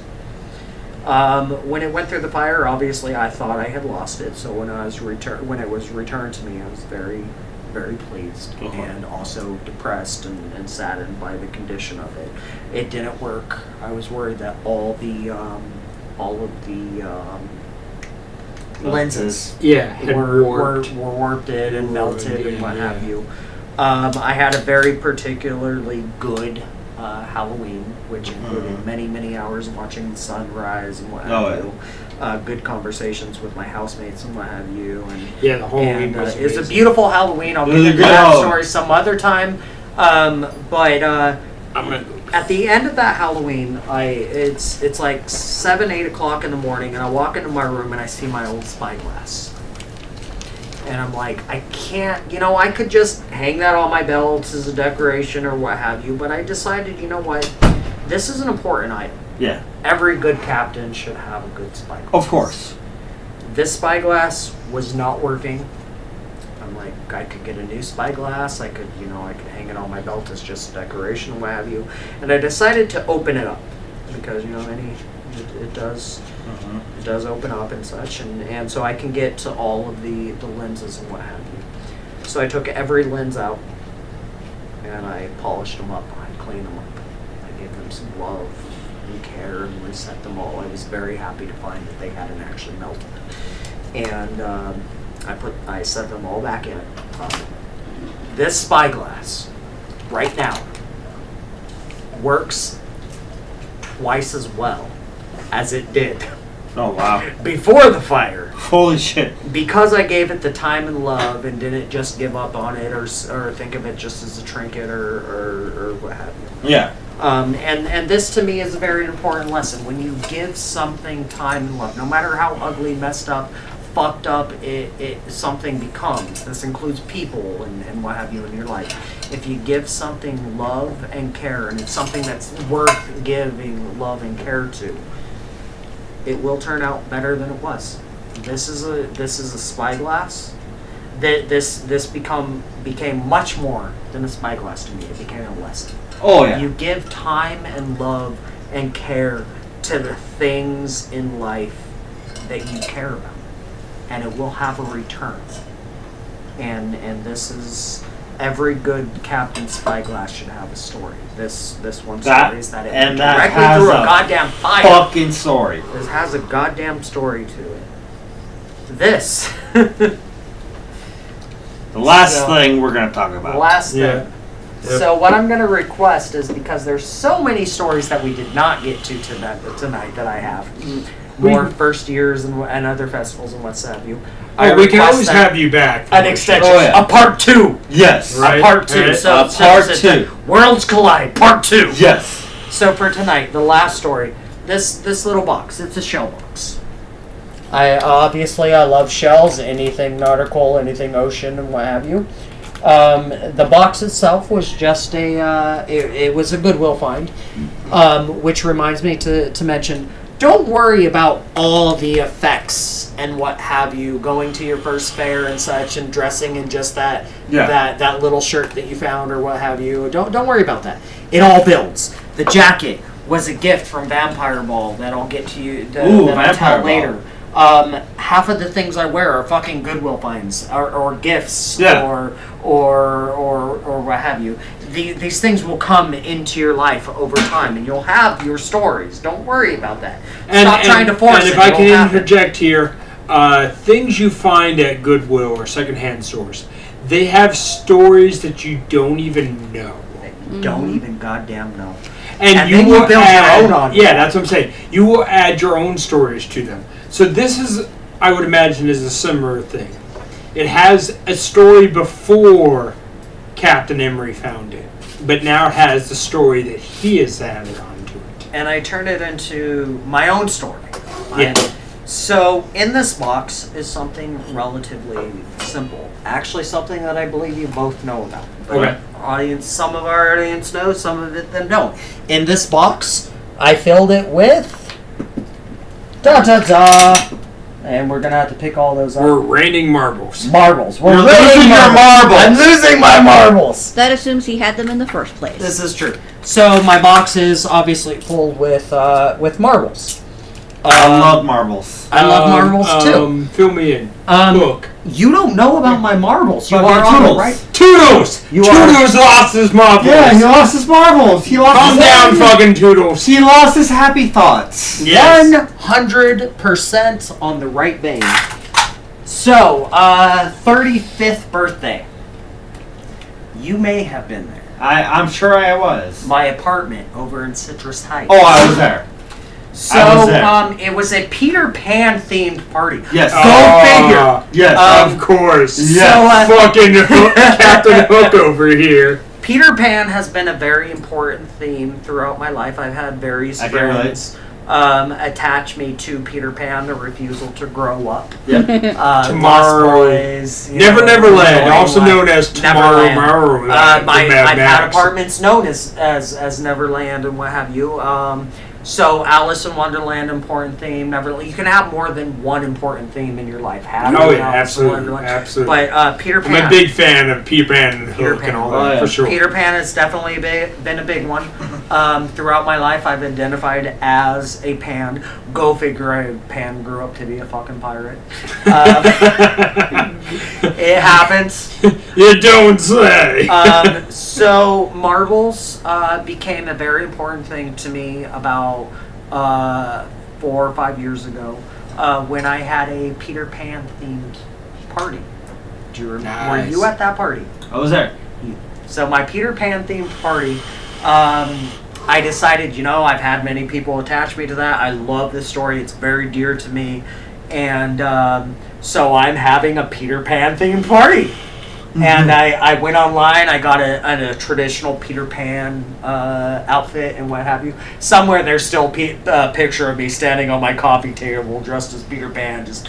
I was very happy when I went to Disneyland and I met Peter Pan at Disneyland. He was so cute. Oh, I wanted to just stick him in my pocket and take him Male home. or female? Oh, male. Very Because there beautiful. are some Indeed, there amazing is. female Peter Indeed, Pan. there It's is. tradition to have Indeed, there Peter is. Pan play as a female. It very much Yeah, is. yeah. So Disneyland's Peter Pan was what I got to meet Captain Hook.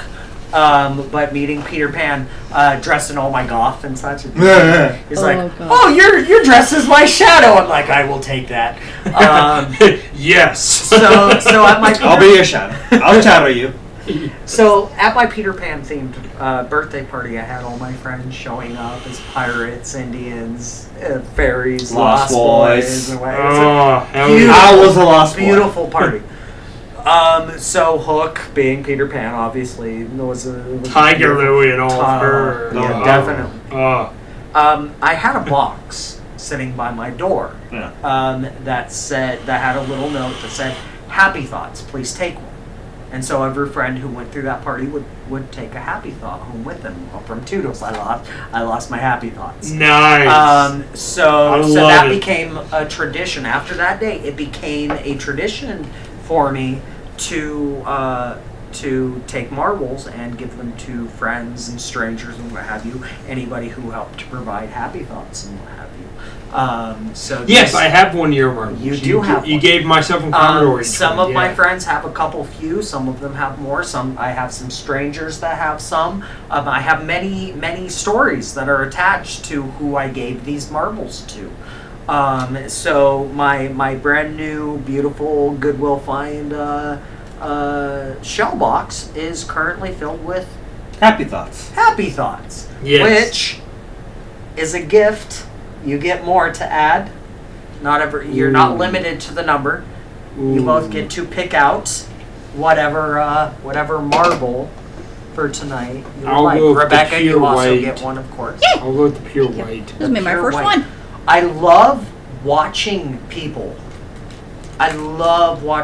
pick these things out because everybody picks them differently. Some people, like Commodore over here, you see him, he's just kind of reaching in and whatever one feels. Some people will watch. Some people will pick It's a through destiny thing that I'm meant to have. Of course you pick one of the fucking shooters, the biggest ones in there. No, I didn't even know. I just The went like this, goddamn Steelies. and I was like, Listen, this if you were a kid in the 90s and you played marbles, this motherfucker stole a fucking Steely. So I normally keep Yeah, these. fuck you, motherfucker. I normally keep these in a jar, and when I was outside pouring them into my box, I poured 2 shooters in here, and I I have said, a big happy one thought. of these fuckers, probably that one, Steely. is gonna end up with one of the fucking shooters. You ended up with a goddamn Steely. It happens. That's how. I will take the pure white one because this speaks No, to me. no, you all saw the camera. My eyes are closed the whole time. Just reach it. Yeah. I'm Yeah. just like, I knew it. I knew grab, somebody. I knew. grab I at knew random. I knew it was probably out of the 2 of them. I knew it would be him that would end up with one. I thought he was gonna outright pick it, but you know, I never know. Destiny, fucking Destiny. destiny. This is. I don't plan these things. So Besides your destiny, I you love can be watching swayed to people. this And I love watching how they pick them out. I never know who they're going to go into. Although this one is also gorgeous. Oh, I love that one. Oh, Orange and white, Somewhere, gorgeous, kind of blended together. I don't know if it's. It didn't call to me, but it is still gorgeous. There are beautiful ones. I don't know Yeah. if it's the. I know it hasn't been taken yet, and I don't know if it's in the box or still in the jar. There's a pure, deep red one ooh. that if you hold it up to the light, there's all sorts of beautiful cracks and bubbles in it. It looks like a fucking Star Wars Sith marble. Let me see. There are some gorgeous ones in here. Don't get me wrong. That one. I definitely am the type of person that places emphasis Not on this the one. beauty and the Oh, you're hitting my uniqueness fucking foot. of individual collectibles. Oh, indeed. There are definitely some gorgeous stuff in here. My my grandmother. When I told her. Solid black. Yeah, that's I why. like that. It's not. It's not. Very rarely will you find a solid black. I know the audience can't see it, but if you hold it up to the light, usually there's some type of oblique to it. That one is a solid black. Yeah. That's a very rare That's one. what I'm saying. It Usually didn't it call to looks me, solid but black. now that I see it, I'm like, ooh, that's gorgeous. Yeah, there's several that look solid black. You hold it to the light, it's blue or green. my grandmother, I was saying with her, when she picked hers, I wasn't expecting her to get all excited about the idea of, oh, you're going to give me a marble. She sat there. My parents knew about this, what I do, and my mother was excited to receive hers, and she picked hers out. My dad kind of reached in and grabbed his. My grandmother, she wanted to see every goddamn marble in the jar. I'm one of those usually. Yep. So as she's picking through these one at a time and all Weighing out setting them my aside, options. I started to notice, you're only picking blue ones out.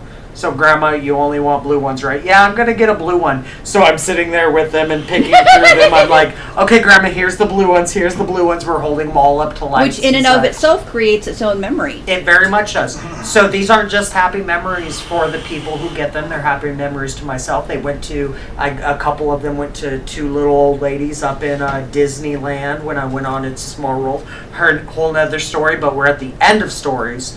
So that's for another time. Remind me, old ladies at Disneyland and how they got marbles. Old ladies at Disneyland. People at Dutch Brothers. Dutch Bros? Couple different people at Dutch Brothers being fucking awesome, giving me coffee. I never know. Sometimes the meaning is much deeper into who I give them to. Sometimes they're very personal. Sometimes I hand a specific one saying, this is your good memory. Other ones are completely random, and I never know. So this is just a tradition that I started about 5 years ago, And it's amazing. I absolutely love it. And you have definitely gave us a happy memory tonight. You have definitely given me happy memories tonight. Now, we're going to do a closing. And you have definitely welcomed myself into the Sacramento community, into the golf community. Now you did that yourself. Let's have a huzzah. Huzzah! You're humble. A final? I love every goddamn person who's watching us, whether we know you or not. Thank you. And please subscribe to the Twitch and the YouTube. We're trying to build those. We want to build a following. Please share our events. Invite people you know on for the event page. Buy merch off Gilly's Etsy store, which is in the comment section, which we have patches in his store. Yes, buy a Wasteland Talk patch. Tag us when you buy it. We don't make any money off those. Yeah. But you support a small business that is a Wastelander. And if you want to support us, support each other. Also vote for Grosh for Ink Magazine. Yes. Yes. Okay. So for all my friends at Tortuga who have came in today, and all my friends who haven't been to Tortuga and watching and what have you. So tonight, for me, I've been milling around the idea of doing my own show for a while. So I think this is the intro to that. I'm not quite sure on a name. You guys help me out on that. But I think every couple weeks I'm going to do my own show, Pirate Talk, whatever. It's going to not just focus on Tortuga, but highly focused on Tortuga. I like this one. The Crow's Nest. Crow's Nest. Yes. Or the Poop Deck. Where I'm going to be representing my own ship and the Lost Soul and such, and we're going to have a probably bi-weekly show. Me, I'll have my first mate on there. I'll have various friends and other pirates. You guys will show up on there on occasion. Yeah, if you do it, let us know. I think that tonight's your guys' show now has a spin-off. Awesome. So, yes. So I look forward to seeing several of you there. All right. Thank you. Have a good Alcohol abuse. Huzzah. Huzzah. Fucking goddamn zop. We got a huzzah. We still have 7 people watching. Oh dear gods. Thank all 7 of you that I can see. Those poor souls. The 7 people I can see on Facebook. There's probably the other pages. Thank you guys for still being here. It is after midnight here. The people who either has insomnia or just don't work tomorrow. So. Or it's Saturday night in a pandemic and you ain't going out. Yeah. So, let's say your next show is when? 2 weeks 27th. from 27th. Yeah. We're gonna Worlds Collide, Part 2. No. No. That yours are gonna have to wait because actually we're in talks of the great Tooch herself from Skullduggers. We're gonna be at her stomping grounds. Mm-hmm. Ooh. Within a bar. So It's got a bar. 4 weeks from now. You can make an arrangement. 4 We'll weeks figure from something now. out. 4 weeks from now, Worlds Collide, Part 2. Yeah. Yes. Part 2. This has Part to be continued because we try to plan it in events, and we already talked with Tooch. Yeah. No, Next week. We'll get back to you. If we're gonna have you on, Part 2 will happen! we Yes, it will want to happen. promote it. We want to get people to watch it. We want to get your friends and our friends and everybody in the community, and we want to give it that proper time to promote it. So we are doing the thing with Tooch. We have to do a show because we already did the review of Tooch. We still have to do a show at Tooch's place, and then we're gonna do your show, and then We at got some to point review a movie. Yes. we have to do A a Yakuza movie movie. review with Tooch. It is Yakuza Apocalypse. Yes. It is genuine B movie greatness. Oh, I'm going to look forward to And this one. Zeke Oh, gave Get it out. me as a Christmas gift. Yeah. Oh, And I have yet to watch it. Because we're going to watch it and we're going to do a movie review on it. Live. So, as of right now, I'm Orange calling it Crow's Nest. Thank you. The Crow's Nest, presented by Captain Emery, starts 2 weeks from today. And Worlds Collide, pending. We will have a Worlds Collide Part 2. And In the near future. 2 weeks Yes. from now, the Crow's Nest, focusing on pirates, pirate conventions, Tortuga, and other pirate conventions, what have you. My show. And as a hatter, and Spin-off as a of these fan of the bullshits. hook, The I will Hook. definitely gladly be a part of Oh, it. I'll have these Pirate assholes shows. on there on occasion. As a former first mate. We need our first mates. Us captains need a good first mate. And as a fan Mine of is wonderful. I love that man. Well, trust And, me, and I as am. a fan of anti-first mates like Peter Pan. And Anti-first I am mate. literally the Triple Oh. H of piracy. Oh gods. You will know where that goes. Yes. The only kind of pirate I am You may have to explain it to them. is an though. internet For those who don't pirate. know, I might be first mate, but I have potential to be the captain. I'm watching you. I am first Triple mate should H from DX. aspire to captain. Listen. If you're gonna go with all that type of theme, I mean, I will never be a captain. I will never be your first mate, but I will always be your goddamn Peter Pan.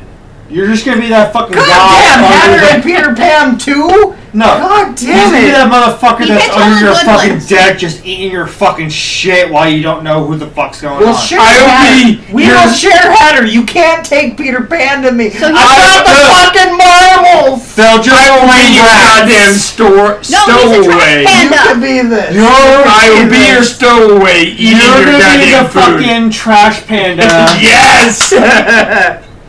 I can on do his that name. fucking shit. There And just we eat go. his shit. There we go. And yet you believe that you're the fucking leader all Listen, along. listen, us hobos are known for stowing away and hiding away have on other plenty means of A transportation. goddamn room for hobos on my ship. And trash pandas do that. And I think Oren that's and one Lydia of the say beautiful hi. things. My Yes. ship has one. Hello, very Lydia. important- Hello, Oren.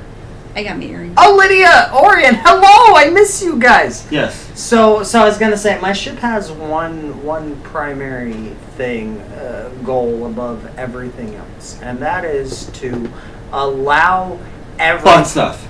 Well, there's That too. That's Oh, I Alright. mean, butt stuff that's is secondary. Alright, alright. Butt My stuff. primary is to allow every pirate to be the most piratey pirate that they can possibly be. I will And, agree with that. So one last thing to that. My first mate and I, we own a business, and of course I have to promote here. We own a business, and the idea of our business is for every pirate to be the most pirate that they All can right, possibly yeah. be. So let me paint a picture here really quick for you. So imagine that you are out and about, and you see that item. I don't know what it's going to be. That's going to be personal to you. Maybe it's Sure, a book. sure. Maybe it's a glass eye. Whatever it is that makes you be a more piratey pirate. So me and my first mate are in the business of helping you to be that most piratey pirate that you can possibly be. So if you be in the market and you see that hook, that perfect hook, that makes you be that most perfect pirate that you can be. My first mate and I, you see that hook? Well, you come to us because we realized there's going to be a problem. When you see that hook, the problem is you're going to have two hands. That's on fire as If that you see trailer that right perfect eye, you're going to have two eyes. If you see that perfect peg leg, you're going to have two fucking legs. And that's just not going to do. So you just come see me and me first mate. We will pop out that eye for you. No. We will cut off that hand for Captain you. We Emery. will knock out that leg for you. I can tell you, for those, the worst that can happen to you, either to Tortuga or Wasteland, is as worse as what's happening to your right. I think I'm on the right. I'm the worst on the Wait, right. Turn around. TV. TV. You couldn't have given him a trigger warning. Come on. God damn it. I was in the middle of selling my business here. I know, but like seriously, like You couldn't have given him a fucking trigger warning. I was trying to, but he was like, "Oh yeah, this." I'm selling my business here, man. He's got You no gotta problem, cut off dude. limbs, okay? No. So they can replace it to be pirates. He's cutting a promo. Don't interrupt him cutting a promo. I'm trying to, but like this, I don't know how long this is, but like They we're can't looking see to this. our right is a video There's flames, footage there's fire. of what happened a few years ago. A poor wastelander caught his shit on fire, both his truck, his trailer. Everything up and Yeah, everything. oh, His son of- it could not be stopped because of the type of fire it was. Mostly fi- propane, yeah. yeah, so fire extinguishers could not put it out. No, nothing. We had to wait to a fire department, which, mind you, takes about an hour for one to trigger warning. come out to the desert and put out a fire. So the worst thing we have to do is see it burn to the ground. Listen to every tank pop. Baby. Keep going, keep going. Okay. However, the fact that how big of a community and family we are, shit like this that happens to us, we are more than happy to donate whatever we have, what we have, when we have, to those who need. The people who in need at that time got everything and more, to the point where they had to tell people, please stop. We have enough already as it is to get home. We have enough clothing to get by. We have enough food to get by. It just shows how strong of a community we are as Wastelanders. And I'm sure that's how strong we are, as they are, of the fellow pirates of Tortuga. If someone isn't that bad of a need, Wastelanders are armed and ready to give their left leg to make sure a fellow Wastelander survives. So, Play in. playing. This was not expected. I look over at the screen.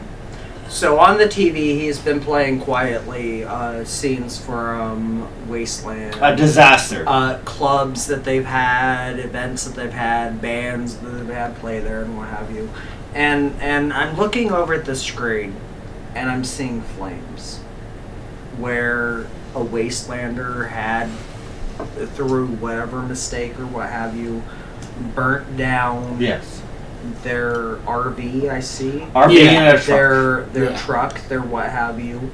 A year and a few months ago, I went through a house fire. I lost Yes. nearly over 95% of my belongings, 95% of everything that I had collected through the course of Your life. 37 years. Yeah. And that matters. I Um, get you. it- I get it too. Those things that I lost, they were stories, they were memories, Yeah. they were things when people walk into a house and into my house and They say, were identity "Oh, what about of that? who I have a you are." story to them." They were part of my identity, and I can say the despite losing those things,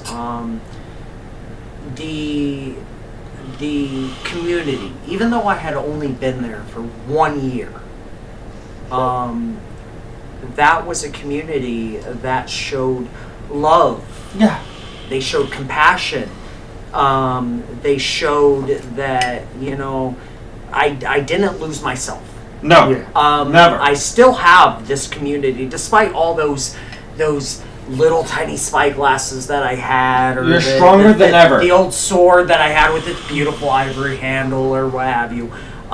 Yes, I lost those things, but I still have a community. I still have friends. I still have family. I still have everything that I had before. I'm just lacking certain belongings, which have replaced themselves in this sword, in the spyglass that I managed to recover, Yeah. in the marbles that were part of my life before, Yes. and still can be part of my life after. Don't worry about the this and that and the belongings and the nice hat and the what have yous and what have you. Be you. Yeah. Never lose you. Decide who you are and be you. If you go to a fair and a festival to escape your mundane life, that's okay. Be that. Yes. If you go to a fair and festival to extend that life, be that. Don't worry about all the little tiny details to that. Your swords will replace themselves. You'll find a new sword. You'll find a new everything to whatever it is. You'll find a new you. And it's not even a new you. I am not changed by You what not. happened to me. You're not. If not, you have risen. Thank you. I appreciate that. Phoenix. Don't let yourself be the little effects, the particular spyglass, the particular marble, the No. particular this or that. Material item. You are you, and when you go to these places and such, you find a family, you find a community, and they will support you. I only went to Tortuga, as of this point, for 1 year, but I made connections. Yes. I made relationships that will last my lifetime. I've created. I've had stories that will follow me for the rest of my life, because it's not about this one tragic event that happened that destroyed these things and what have you. It's about the people and connections, and these events bring the most amazing, beautiful people into your lives. No. Now, I have a similar story. So, about a year ago or so, when they had that big fire in Paradise. Yes. Okay, so a friend of mine, who is a wastelander, who has been going for a long time, who is Maoist of Wasteland, Yeah. who is part of I Northern Nomads or the Gutters or whatever name you're going by now. Anyways, I have a couple of really close friends at Wasteland. One of them is this person who goes by the name Alice Fable. Now, Alice Fable's better half and best friend is this other person named Malice. Now, Malice lived in Paradise at the time of the big fire. Now, Malice, I had made a 3D printed stamp of their tribe logo. And they had asked me, like, hey, could you please make this for us? We'd really appreciate it. And for me, I'm always looking for those opportunities, like, oh, you're going to really love this? I'm in. If you don't care, like, I don't care. But if you love this idea, I'm in. So anyway, Malice had this symbol, which is a couple arrows and some other line segments pointing all different directions. And they made like this whole kind of sunrise, sunbeam, northern nomads type of look. Anyway, I printed this stamp for Malice. So fast forward, the Paradise Fire happens. Malice loses everything. I feel for him. I've been there. So I can't replace everything, obviously. No, you can't. But at the same time, I made that stamp with their tribe logo. And they paid me for the first one. well, I can make a new one. And then I didn't charge them a dime. Because it mattered to me that they lost that thing that I made. So, at the same time, I recreated and I reprinted, no charge, absolutely free, the original tribe symbol logo for the Northern Nomads. This stamp. And at the same time, because I'm one of those people, I share everything to Instagram and Facebook. I took pictures as I was designing it, as I was printing it, as I was making it. But I wasn't doing those pictures to boast. I was more doing those pictures to be like, hey, my friend went through some bullshit, lost everything, and I can't fix it all. But I can fix this one thing. I can fix this one thing that I made for them a year ago. And a year ago they paid me, and they're not paying me now. But I can fix this one thing to make the life better. So, the point I'm getting at is that if you can do anything to help somebody that's going through some hard times and some bullshit and some life troubles, if you can do anything, even if it's a tiny 3D print of a stamp that makes them feel more whole, do that thing. Yes. Because with Malice, I walked up to her, and mind you, in 2018, I made her this really cool stamp. And I was like, this is yours, you paid me for this is your camp, this is who you are, this is your symbol, here it is. 2019, she had lost everything. She had moved to another city, she had set up a whole new life, but she had lost everything. And I was like, you know what? I can't do much, but I can recreate that exact same stamp that I made you. And I would do it at no cost to you. I would do it because you lost it and it matters. And that goes to show, for fellow Wastelanders as Malice, to your experience for your own home, to anybody, to the type of community we all have, whether it's Wastelanders, pirates, Rent Fair people, whatever. Whenever the worst happens to you, the people you're with always has your back. And if they don't have your back, find a new community. Agreed.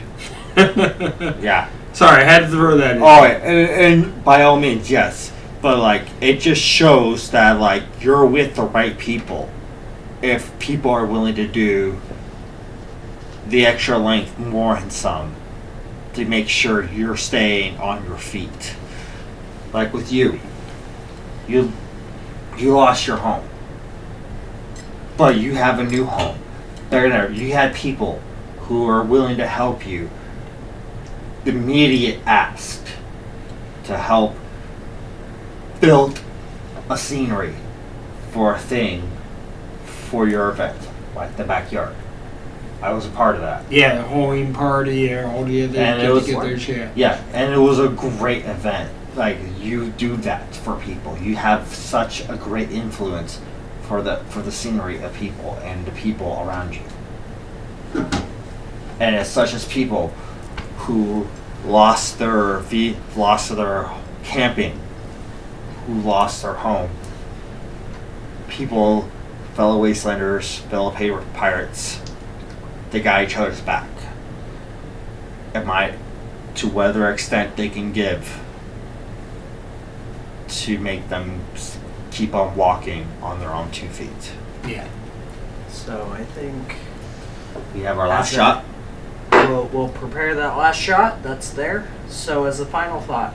Final thought. Jerry Springer. So life isn't about this pistol. No. No.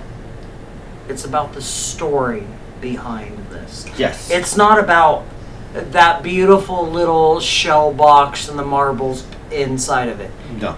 It's about the story Yes. behind it. Everyone It's has... not about this show. No! It's about the story behind the Yes. show. It's the connections, the people. the life that these events, the lives that these events bring Yes. to your life. There are people that you are connected to that you would never have had any connection to outside of this event. Yes. But they are now vital Oh yeah. Yes. to the story of who you are and what Yes. you love and what you want in life. These events bring life to your life. Yes. Yes. They give bring you a people reason. to you, who you are as people. Yes. They give you a reason to keep on trying, to keep on pressing, to keep on fighting. Absolutely. And if you find yourself in events and communities and such that don't vibe with you, take your time. Find the event. Yes. Find the vibe. Find the thing that you connect with. Find what the fits you. communities. Yeah, absolutely. And these events aren't just about, oh, I dress up as some post-apocalyptic bullshit, or I post up as I dress up as a fucking pirate. There's plenty of people in this world who are like, you're a fucking nerd. Fuck you Yes. for your bullshit. A nerd no, and proud. these are communities. Yes. These are lives. These are people. These are communities. These are stories. These are lives. Yeah. And we interconnect. And that's why these conventions, these festivals, these events are important to us. Sometimes it's an escape from our lives, Yes. from our mundane, everyday bullshit fucking boss who always comes down on me on fucking bullshit when I'm just trying to do my fucking best. We as people need to shit everything. like this. To people who just need to extend beyond the normal life that they have. These festivals, they mean something to the people that attend. Don't worry about building a persona and such. As long No, as be you go you. and you love and you enjoy, Find the right you will people. be what you want and need to be, even if it's only for 3 days of a year. 3 days to a week to Yeah. whatever you're in. Once you know you're in with the right people, you'll know. Yeah. So, Don't worry about Wasteland. no, Don't worry about Tortuga. No. Don't worry about YaoiCon or any other anime convention. Renaissance What- Fair. Find Worry- your yeah. thing. Find your thing. goddamn thing, and don't let anybody tell you who you are. Yeah. You be who you are, and you will build who you are. Huzzah that. Huzzah.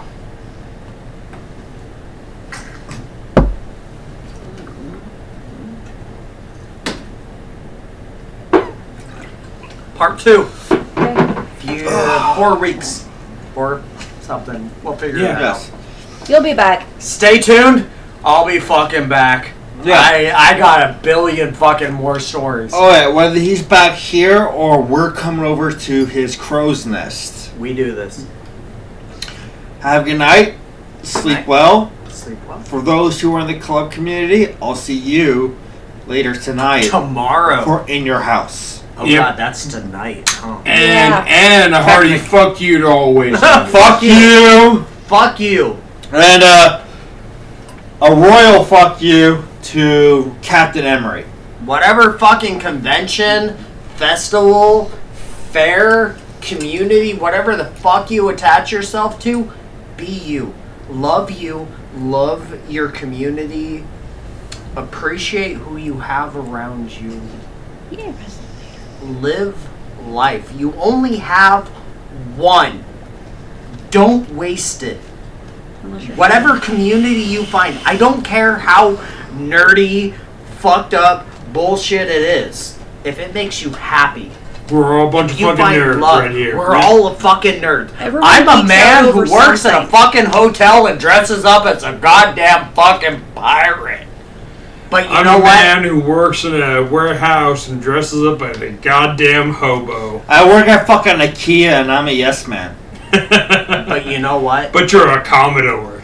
But you're a Commodore. You're For- a hobo. For a I'm man of the fucking empty captain. seas. Yes. For the way.